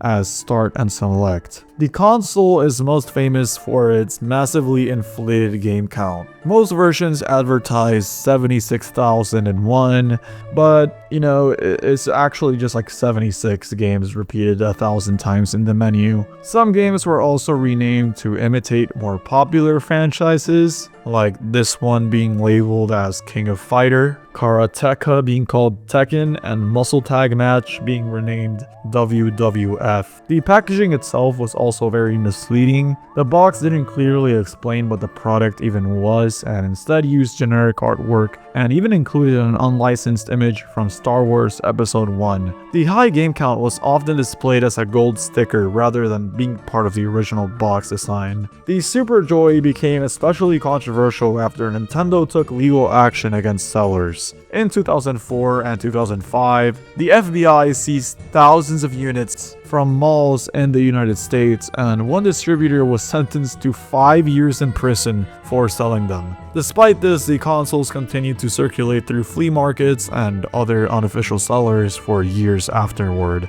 There were also serious hardware issues. The joystick would often break because people didn't realize it wasn't real, and using the wrong power adapter could cause the console to overheat and produce smoke. permanently damaging the system. Because of its misleading design, fake controls, inflated game count, and involvement in real criminal cases, the Super Joy 3 became one of the most well-known and widely distributed bootleg plug-and-play consoles ever produced. Gamtech. Gamtech is a Taiwanese developer publisher founded in 1989 in Taichung, and they're one of the more important behind-the-scene names in the unlicensed game world. They made a bunch of unlicensed Famicom and Mega Drive games in the early 90s, and then later shifted into being a contract developer, meaning they often weren't credited even when they worked on something. The interesting part is how connected they are to a whole web of other bootleg and dev groups.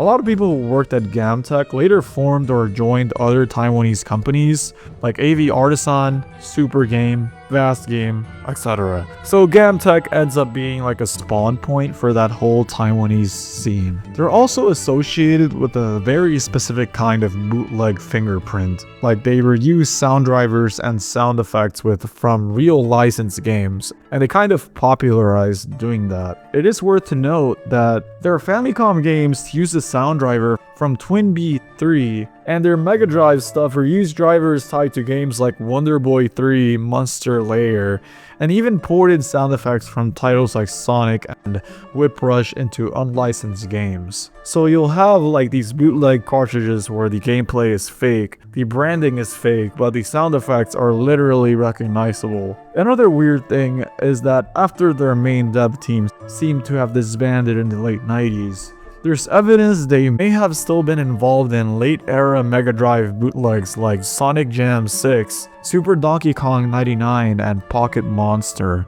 because the ROM headers, tools, and overall packaging style match older Gamtech patterns. Even some unlicensed Game Boy Color ROMs contain references to Gamtech inside the data, which makes it look like their tools or pipelines were still being used even if the team changed. And then the funniest thing is that after all that unlicensed console stuff, their last known activity wasn't even games, at all.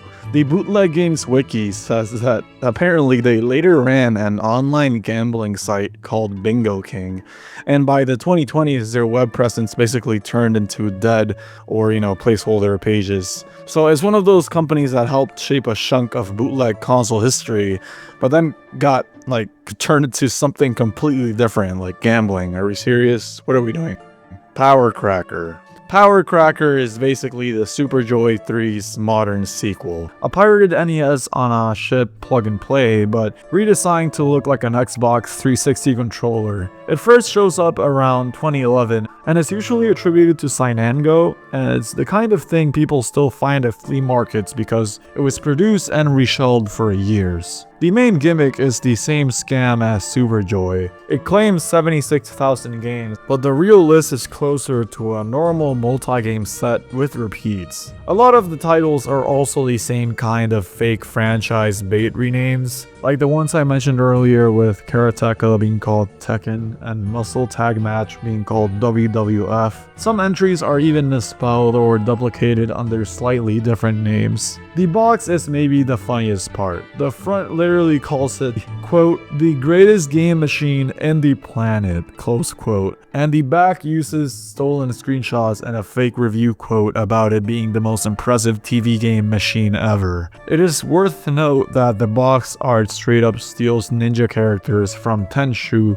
Shadow Assassins, and the age rating sticker is weirdly wrong too. Hardware wise, it's pretty janky. The controller has an analog stick, but like a lot of these, the build quality is bad enough that people reported struggling to turn on, randomly resetting or just feeling cheap in general. The menu sound effects being taken from Action 52 is also just such a perfect detail, because it shows how these things are basically stitched together from whatever they can grab. Tank 1990. Tank 1990 is one of the most widespread bootleg hacks of Battle City, originally developed by Jiangshan Software around 1989 to 1991. Instead of being a completely different new game, it's basically a heavily modified version with new levels, extra mechanics, and tons of alternative versions. One of the biggest changes is that it increases the number of stages from 35 to 50, and adds new abilities that weren't in the original. What makes Tank 1990 especially notable is how aggressively it spread. It appeared on hundreds of multi-carts, almost as often as the original Battle City itself, and in some cases, people encountered Tank 1990 more often than the real game. Many versions also split its different level sets into separate games entirely, releasing them under new names like Future Tank, Sea War 2000, and City 2000, even though they were still based on the same original hack. There were also a large number of revisions, including Tank 1989, Tank 1990, Tank 1991, and even monthly build like 1990.1 and 1990.2, each with slightly different maps or features. Some multi-carts included up to 14 different variations of the game in one cartridge, labeled Tank A through Tank N. Even the box art was stolen, using artwork from an unrelated Famicom Disk System game called Reflect World. Because of how often it was reused, named, and redistributed, Tank 90 became one of the most recycled and recognizable bootleg NES hacks, and for many people it actually effectively replaced the original Battle City entirely. Magic Jewelry. Magic Jewelry is an unlicensed Famicom game released in 1990 by Huang Xinwei and published by RCM Group, and it's basically a direct clone of Sega's Columns. The gameplay is almost identical, matching colored jewels to clear them, but it changes the presentation in some weird ways, like using a New York background with a huge Statue of Liberty taken from another game and recolored. One of the strangest parts is the music. Instead of original tracks, the game uses 8-bit versions of real songs. Magic Jewelry became extremely widespread through multi-carts and plug-and-play systems, and because of that, it was constantly hacked and renamed. It appeared under names like Coin Tetris, Abacus, Perfect Puzzle, and Face-Changing Block, and some versions completely changed their graphics while keeping the original music. It is worth to note that Jungle Tack even rebuilt their own version from scratch for their plug-and-play consoles using their own sound engine. It also got a sequel, Magic Jewelry 2, but it wasn't really a new game. It reused assets directly from Columns again, including copying its title screen, and even borrowed menu graphics from other games like Hatris. Magic Jewelry became one of the most recycled bootleg puzzle games ever, showing up on countless multi-carts, Famiclones, and plug-and-play systems for decades, often without any credit to the original developer. Mihon She, or BB Car. Mihon She, I don't know if I'm saying that right, probably not, is an unlicensed Famicom port of Namco's Rally X, developed by the same people from the last game in 1988, and it later became much more widely known under the name BB Car. It's basically the same maze-driving gameplay where you collect flags while avoiding enemy cars, but this version changes a lot of weird details. One of the most noticeable differences is how aggressive the enemies are. They move faster than in the original Rally X and constantly track your exact location, which makes the game feel way more chaotic. You can also move in different ways, which wasn't possible in the arcade version. The most bizarre feature is the trail weapon. Instead of smoke like the original game, some versions leave behind strange trail graphics, including ones that almost look like Pac-Man style dots, and these change depending on the level. The game was constantly renamed and re-released.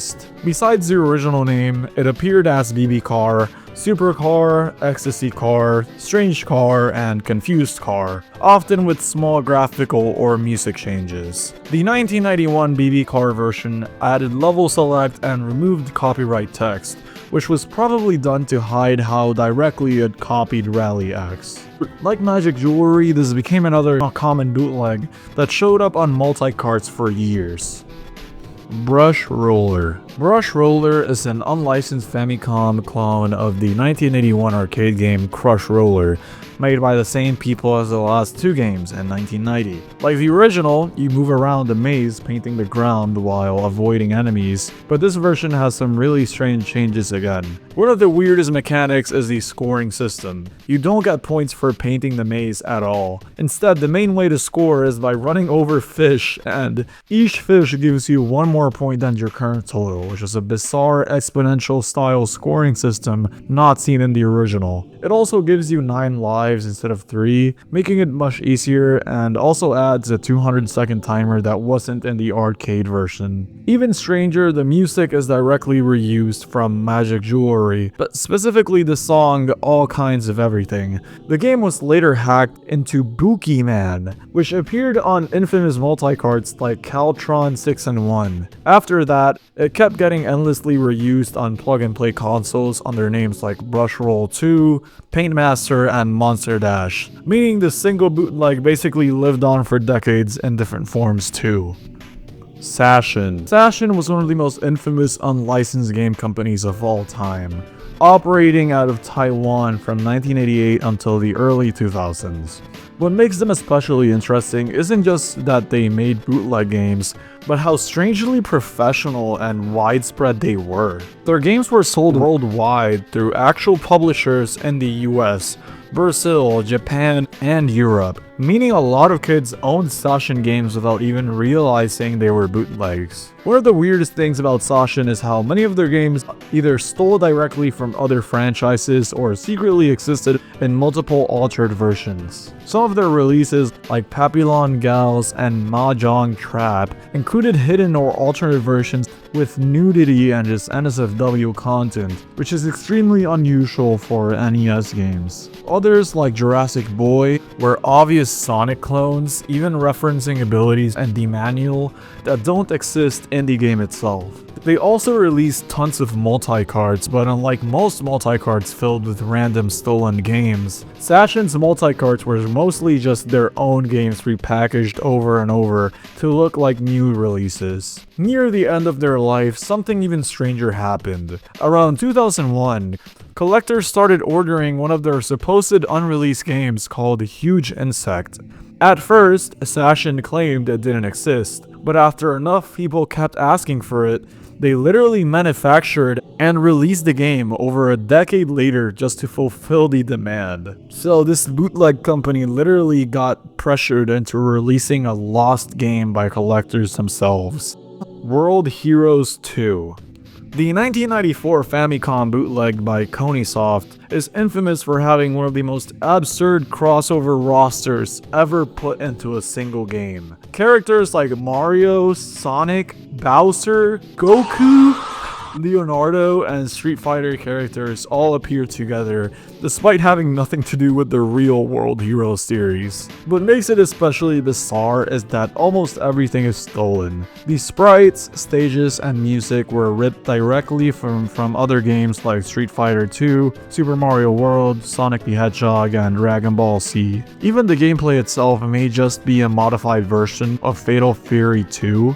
There are also strange mistakes and quirks everywhere. The character select screen misspells player select as player select. Every character shares the exact same win quote, and due to a bug, fight starts on round 2 instead of round 1. Possibly the weirdest detail is that the game's intro presents Mario and Sonic as the main rivals and central characters, despite there being no story at all. It unintentionally created one of the earliest examples of a Mario vs Sonic fighting game, but made entirely through piracy. So that's pretty cool, honestly.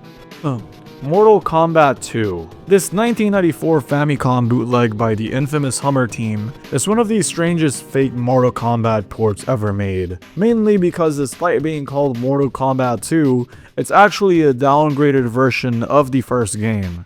The biggest and most noticeable difference is that the game has no blood and no fatalities at all, completely removing the most iconic part of Mortal Kombat. This was likely done to simplify the game for the NES hardware, or because it was based on the censored SNES version. Even stranger, the boss Goro, is playable, but Goro is shrunk down to the same size as everyone else, completely removing his intimidating presence. Also, the other boss's name is really misspelled, which perfectly sums up the lack of polish. Almost every character also plays nearly the same, with many signature moves replaced by generic fireballs. For example, Scorpion's famous spear is gone entirely. Like many Hummer Team games, it was released under fake sequel names like Mortal Kombat 3, Mortal Kombat 3 Turbo, and even Mortal Kombat 18, tricking buyers into thinking it was a newer game when it was really the same one with minor edits. Angry Bird 4 New Zealand Story. This bootleg is a hacked version of the New Zealand story, but modified to look like Angry Birds, even though the gameplay has nothing to do with the real Angry Birds at all. Instead of the original character, you play as Red, and enemies are replaced with pigs, including bosses like King Pig.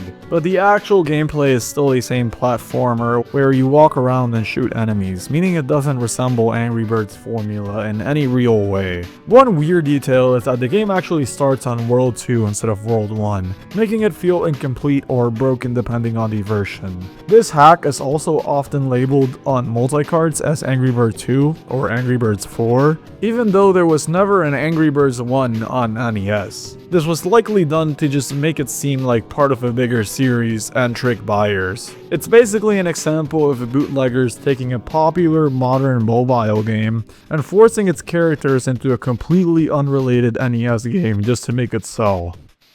Angry Bird 2.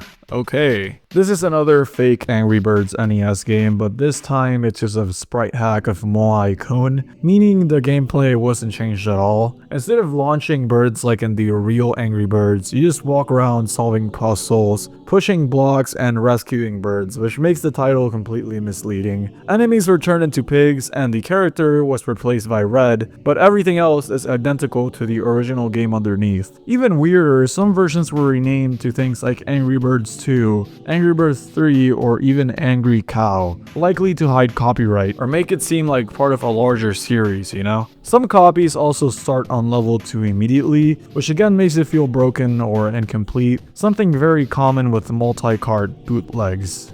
Plants vs. Zombies, BMB. This is a 2013 bootleg port of Plants vs. Zombies to the Sega Genesis, which already makes no sense considering the console is from 1988. It starts with a fake logo screen showing characters that don't even appear in the game, and the gameplay itself is heavily downgraded. The sun generates automatically, you only have a few zombies like the basic, the cone head, and the bucket, and most plants unlock in weird incorrect order. The game is also extremely short, ending abruptly at level 2 to 10, where the zombies just promise to leave you alone, which feels like they never finished the game. Even stranger, the music is completely stolen from unrelated sources, including random songs and even the sewer theme from Darkwing Duck on NES. The whole thing feels less like a real port and more like a weird fan experiment that somehow got sold on real cartridges. Chip and Dale 3. This is a completely fake sequel to Chip and Dale, made by hacking the unrelated run-and-gun game Heavy Barrel. They replaced the main soldiers with Chip and Dale and changed the enemies into gorillas, but everything else, including the gameplay, weapons, and level design, is still Heavy Barrel underneath. So instead of throwing boxes like in the real Chip and Dale games, you're running around shooting guns, which makes it feel totally wrong for those characters. Even more confusing, some versions were renamed Chip and Dale 2,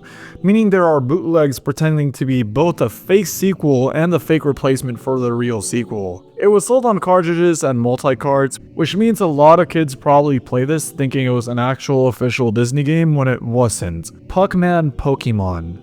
This is a bootleg arcade game from 2000 that basically combines Pac-Man and Pokemon into one game without permission. You can play as Pac-Man or Pikachu, going through Pac-Man style mazes while being chased, not only by ghosts, but also fake Pokemon enemies, like a caterpie looking creature and a weird blue rabbit taken from other bootleg games. But the weirdest part is what happens between levels. Instead of normal intermissions, the game shows digitized photos of real women, completely unrelated to the game.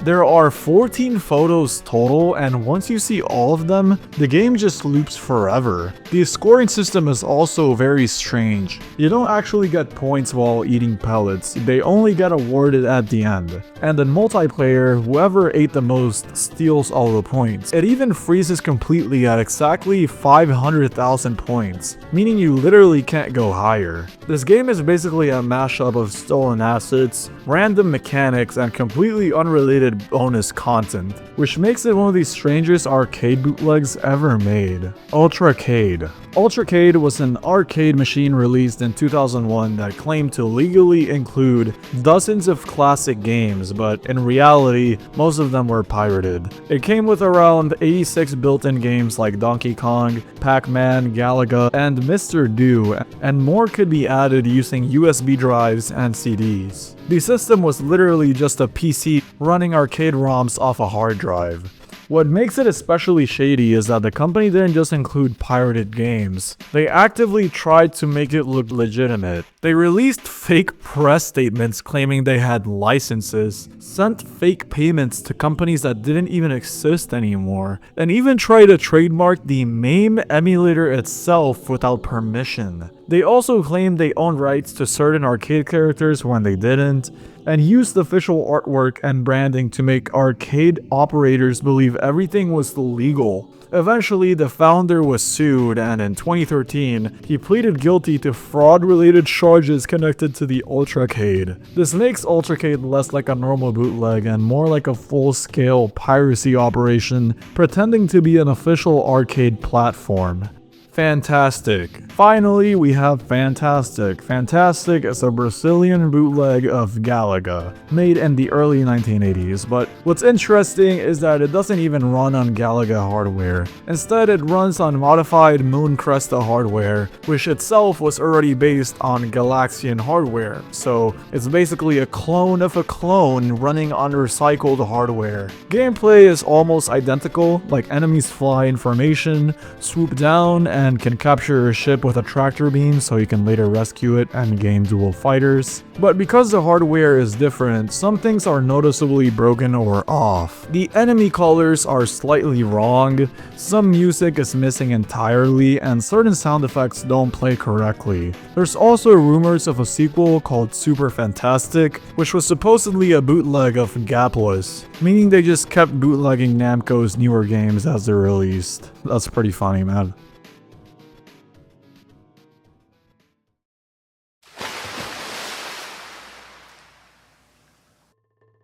Huang Xinwei, or RCM Group. Huang Xinwei is one of the very few bootleg developers we actually know by name, and he was responsible for a huge number of pirate NES games between 1988 and 1991. What made his work unusual is how small his games were, sometimes only 16 kilobytes, which is why they ended up on hundreds of multi-carts worldwide.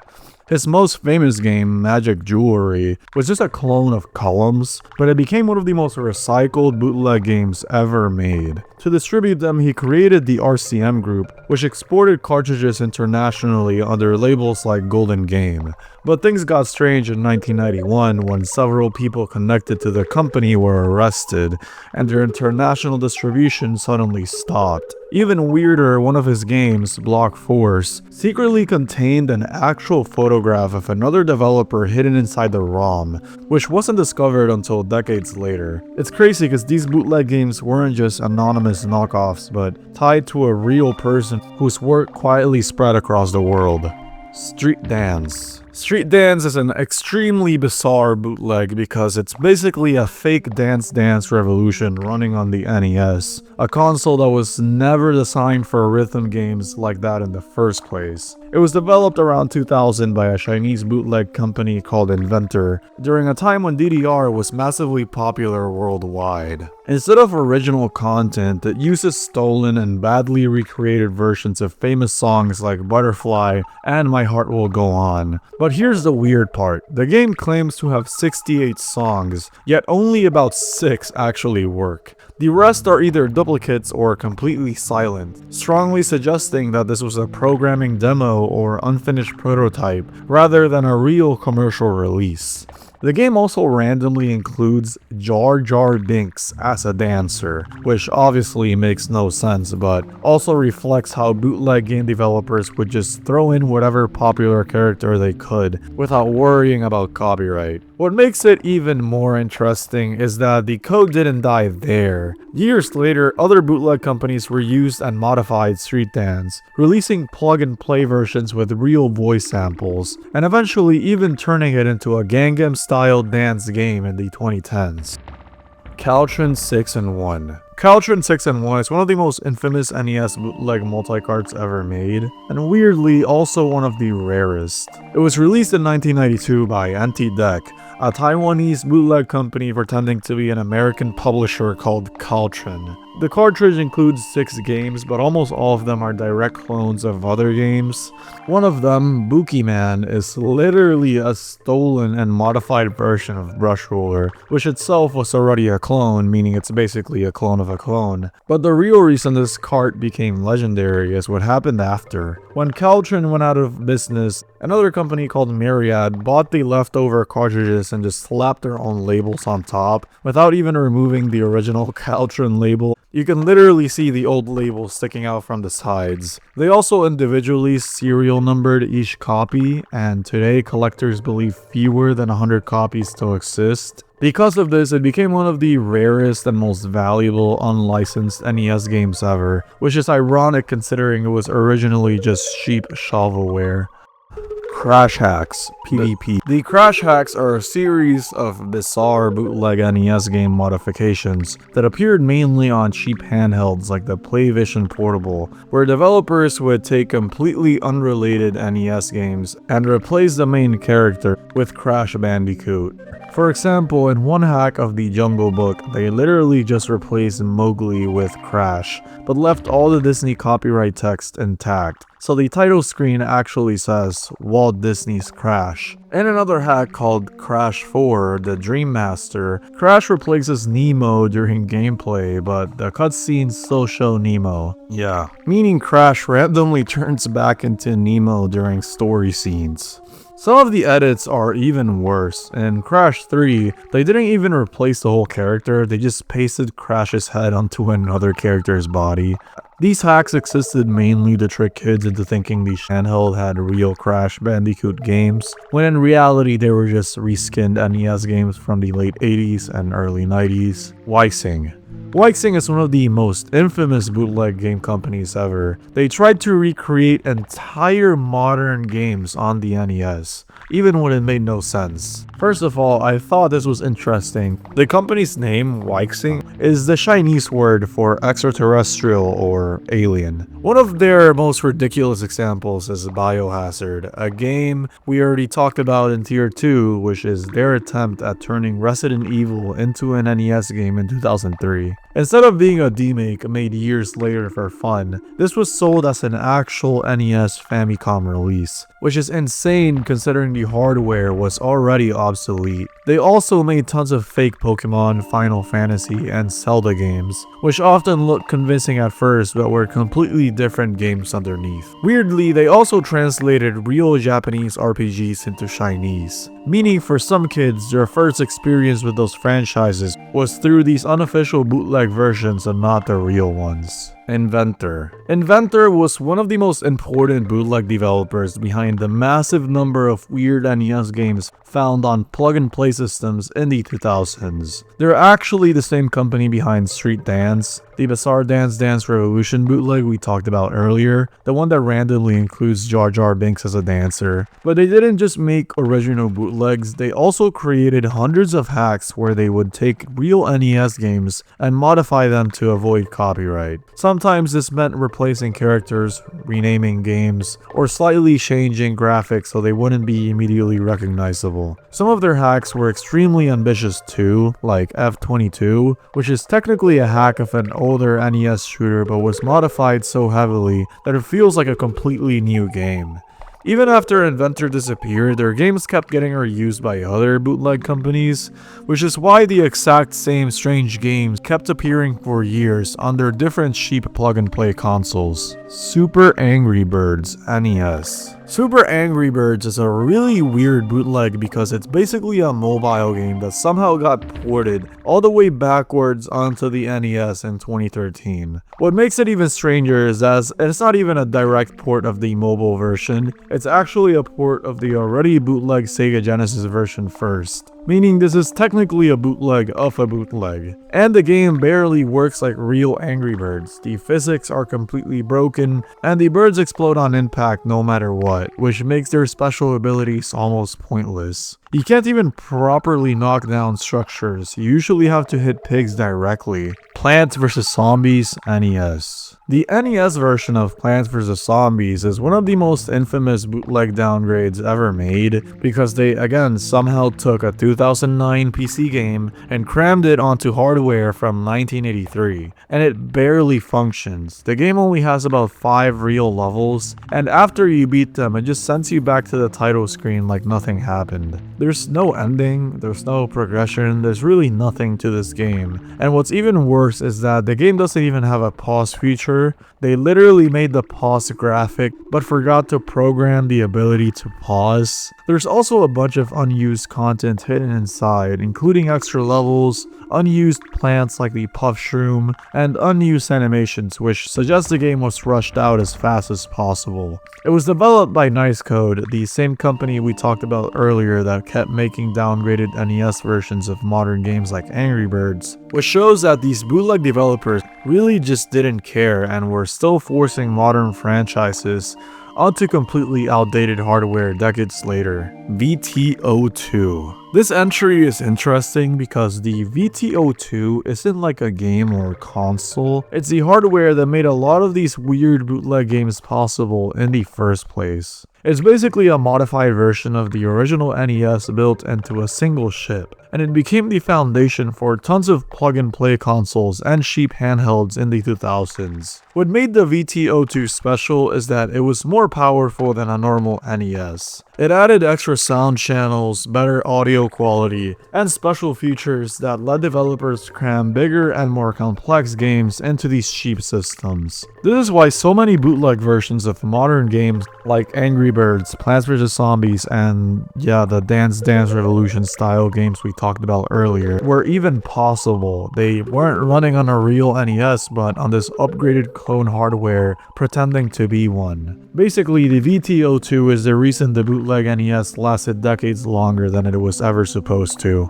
Wireless series. The wireless hunting video game system was a plug-and-play light gun console released around 2011 that tried to imitate games like Duck Hunt and Big Buck Hunter, but in typical bootleg fashion, it's filled with stolen and bizarre assets. For example, one of the shooting gallery games literally includes a Luma from Super Mario Galaxy just walking across the screen as a target. Another game is a direct clone of Duck Hunt that even reuses the original sound effects, including the dog laugh. But one of the weirdest games involves shooting tomatoes at a spinning wheel while a girl is tied to it, where hitting her makes you lose points. It was likely developed by Nice Code, the same company behind many of the bootleg NES games we already talked about, which explains why so many of the assets and ideas feel randomly copied from other games. Sun Plus ships. So I think this entry is referring to the Sun Plus SPG. The Sun Plus SPG is another type of ship that powered a huge number of bootleg plug-and-play consoles. But unlike the VTO2, this wasn't based on the NES at all. It was its own completely separate system. This is the hardware that allowed bootleg companies to move beyond simple NES-style games and start making more advanced stuff like fake Wii-style consoles, motion games like the wireless hunting console we just talked about. What's especially strange is that this same chip was used in both bootleg systems and official licensed products. So the exact same hardware could power a cheap knockoff hunting game console or an official plug-and-play made by major toy companies.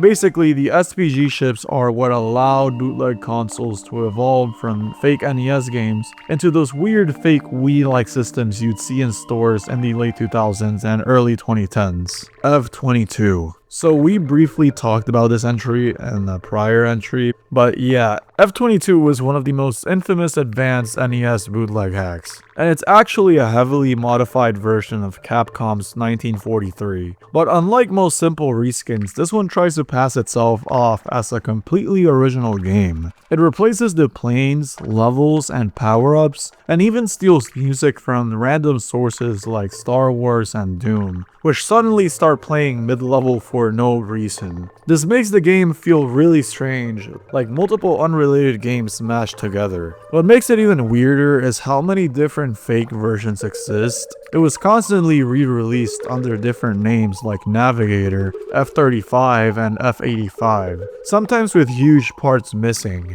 Because of this, F-22 became one of the most recycled bootleg games ever, and it still shows up on cheap plug-and-play consoles today, meaning this one hack basically refused to die. Super New Year Kart 15-1. The Super New Year Kart 15-1 is one of the strangest NES bootleg multi-carts ever released. Developed by the infamous Hummer team, the same people behind weird Sonic bootlegs we talked about earlier. Almost none of the games are actually original. For example, one game called the Hummer is literally a Sonic hack, and in the source code the character is still called Sonic, meaning they barely even tried to hide it. Another game, Pink Jelly, is just a hack of another bootleg, meaning it's basically a bootleg of a bootleg.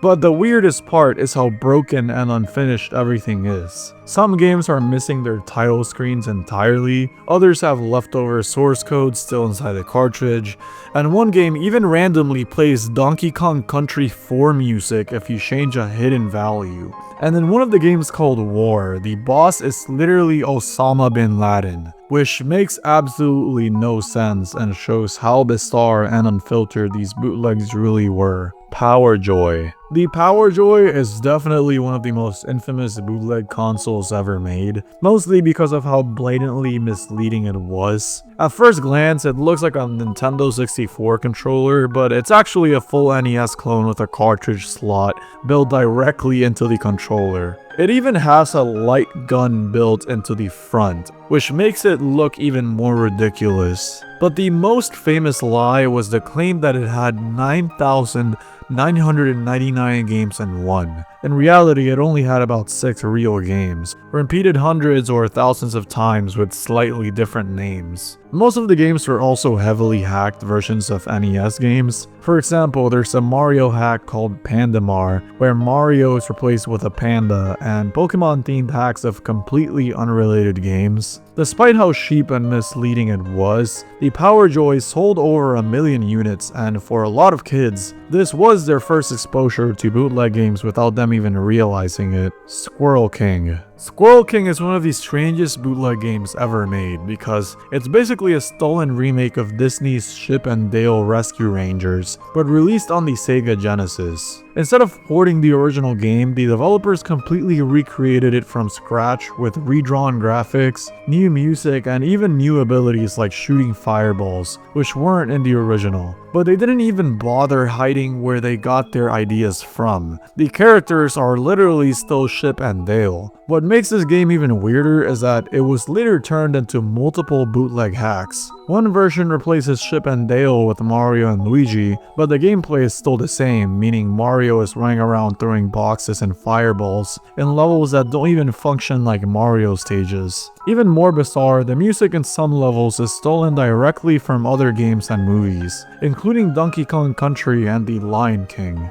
And somehow, despite being a blatant bootleg, this game was later officially sold on modern plug-and-play consoles, meaning a literal illegal Disney knockoff accidentally became a legitimate release years later. Pocket Monster for the SNES and Mega Drive. Pocket Monster is basically a bootleg Pokemon platformer where you play as Pikachu, but almost everything around him is stolen from other games. The Mega Drive version, which is from around 2000, is the more quote-unquote ambitious one. It uses the sound engine from High Seas Havoc and throws in a bunch of random sound clips like Sonic, Donkey Kong Country, Disney stuff, plus Pikachu non-stop saying his name on the title screen like they forgot to add a delay. The levels are a total collage too, backgrounds and tiles ripped from games like Walkshot, Mr. Nuts, Monster World 4, Tiny Toon Adventures, etc. And some screens are literally based on Pokemon anime screenshots. The SNES version is even funnier in a different way, cause it swaps to the Bonkers sound engine, so the whole game basically sounds like the game Bonkers,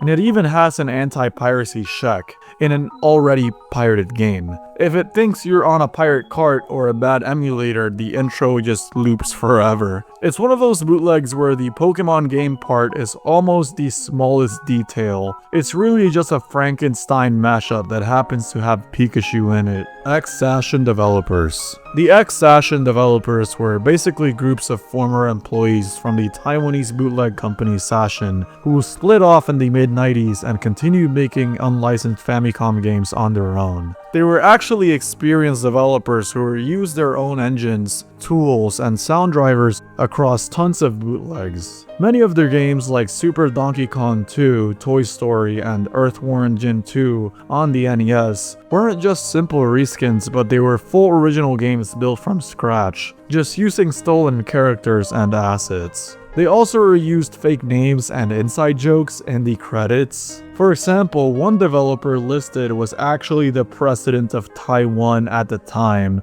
which was obviously not real and likely added as a joke. Even years later, their code and engines kept showing up in plug-and-play consoles, multi-cards, and handheld bootlegs, meaning a lot of those cheap systems were secretly running software made by the same small group of X-Sashin programmers. Tekken 2 NES. Tekken 2 is a bootleg NES fighting game that tried to recreate the PlayStation Tekken experience on hardware that was over a decade older, which already sounds impossible. What's surprising is that it actually includes simplified versions of their real characters, stages, and even the intro if you wait on the title screen. But there are still obvious bootleg mistakes, like Kasuja's name being misspelled as Kasuj, and some versions randomly removing features because the cartridge literally didn't have enough memory. Even weirder, some of the music isn't from Tekken at all. One character's theme is taken from Donkey Kong Country, another one is from a Dragon Ball game, meaning the soundtrack is basically stolen from completely unrelated franchises. Because of how easy it was to modify, tons of later bootlegs just reused this exact game and changed the title screen to things like Tekken 3 or Battle Arena Toshinden,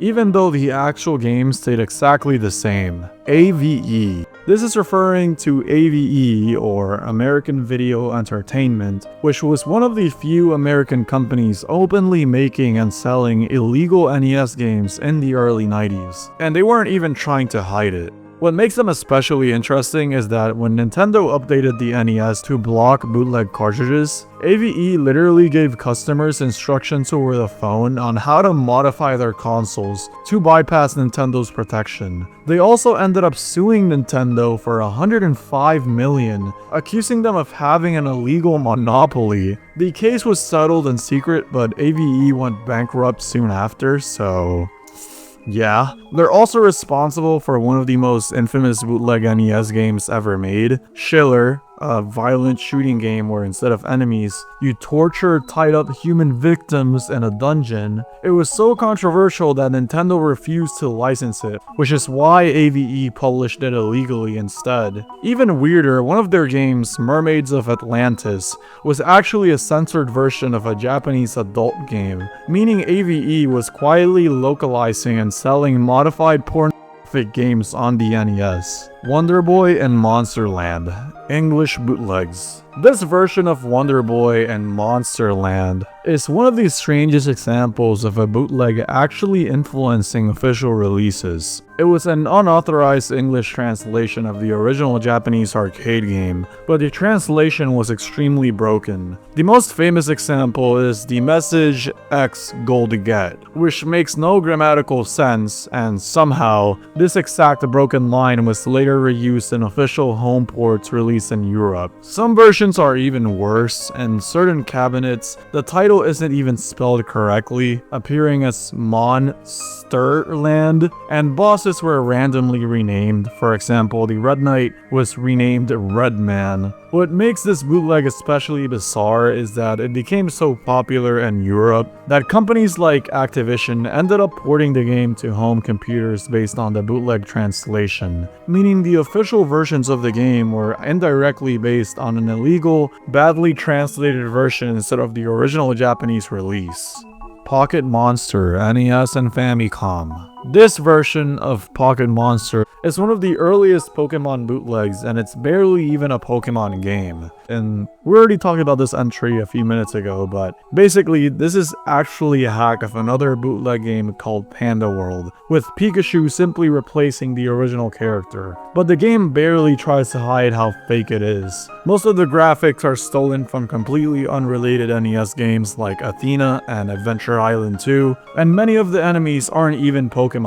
The gameplay itself is also completely broken. Pressing the A button instantly kills every enemy on screen, and the game even has its debug mode accidentally left enabled in the final release, allowing players to skip levels freely. This suggests that the developers either rushed it out or forgot to finish it properly. One of the weirdest details is the title screen artwork, which was directly traced from official Pokemon manga art, meaning the cover looks more authentic than the actual game. Like many Pokemon bootlegs, it was mostly sold on multi-carts and cheap plug-and-play systems, helping convince kids that they were playing a real Pokemon game, when in reality it was just a heavily modified bootleg of another bootleg. Super Bubble Bubble MD. Super Bubble Bubble MD is a bootleg Sega Genesis game that tries to copy Bubble Bubble, but randomly turns into an anime crossover. Instead of just playing as the original characters, the game lets you play as Doraemon and Crayon Shinchan, who are completely unrelated anime characters. Doraemon literally flies using his helicopter gadget, while Shinchan uses a toy helmet, which makes the game feel more like a weird character mashup than an actual Bubble Bubble game. Even stranger, one of the bosses looks almost identical to Ling Ling from another Gamtech bootleg called Magic Girl, suggesting the developers were just reusing their own characters with no explanation, which is probably true. There was even an arcade version of this bootleg,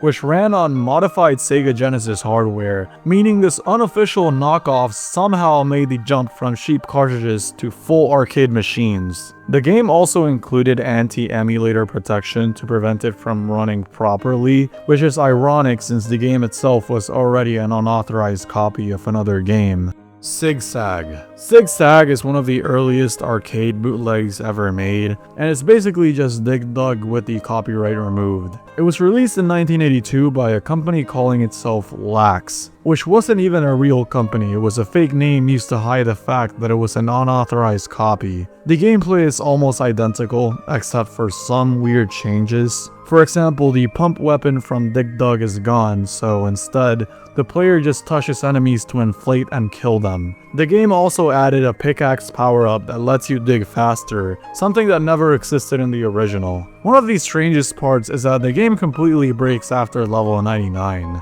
The hardware literally can't handle going higher, causing the game to glitch and freeze permanently. There was even another version released that didn't change anything at all. It was literally just Dig Dug with the title renamed and the copyright deleted, showing how shameless some early arcade bootlegs really were.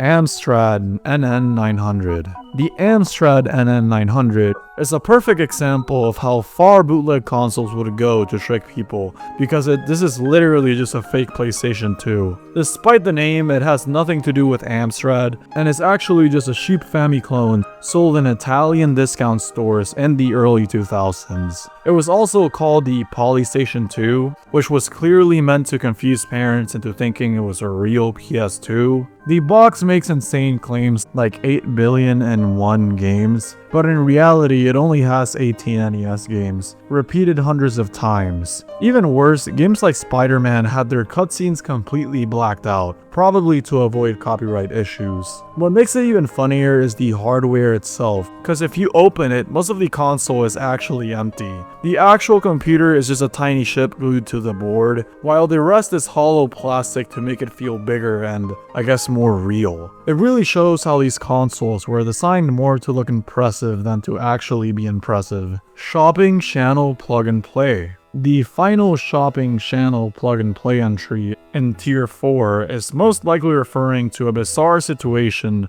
where bootleg NES consoles were literally sold on live television through shopping channels. One of the most infamous examples was the Super Joy 3, a plug and play Famiclone that was advertised on British shopping channels like Discount Store TV. During the broadcast, the hosts openly demonstrated the console while even playing games like Super Mario Bros, even though those games were clearly pirated and unlicensed. What makes this especially weird is that this wasn't some underground market or shady website. This was normal TV, presented like any other legitimate product. But viewers could call in and order the console directly, even though it was technically selling illegal copies of Nintendo games. Even stranger, the original infomercial itself has become partially lost media. Only short clips and screenshots are known to exist, and the full broadcast has never been fully recovered. It really shows how normalized these bootleg consoles became at one point. They weren't just sold in flea markets, they were literally being sold live on television to thousands of people.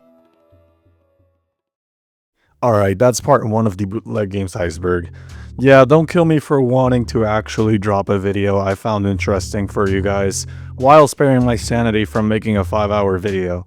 But if this video does hit like 20,000 likes and I see people wanting the lower bottom of this iceberg, I'll drop it. Because the next tiers are really interesting and weird and some even creepy.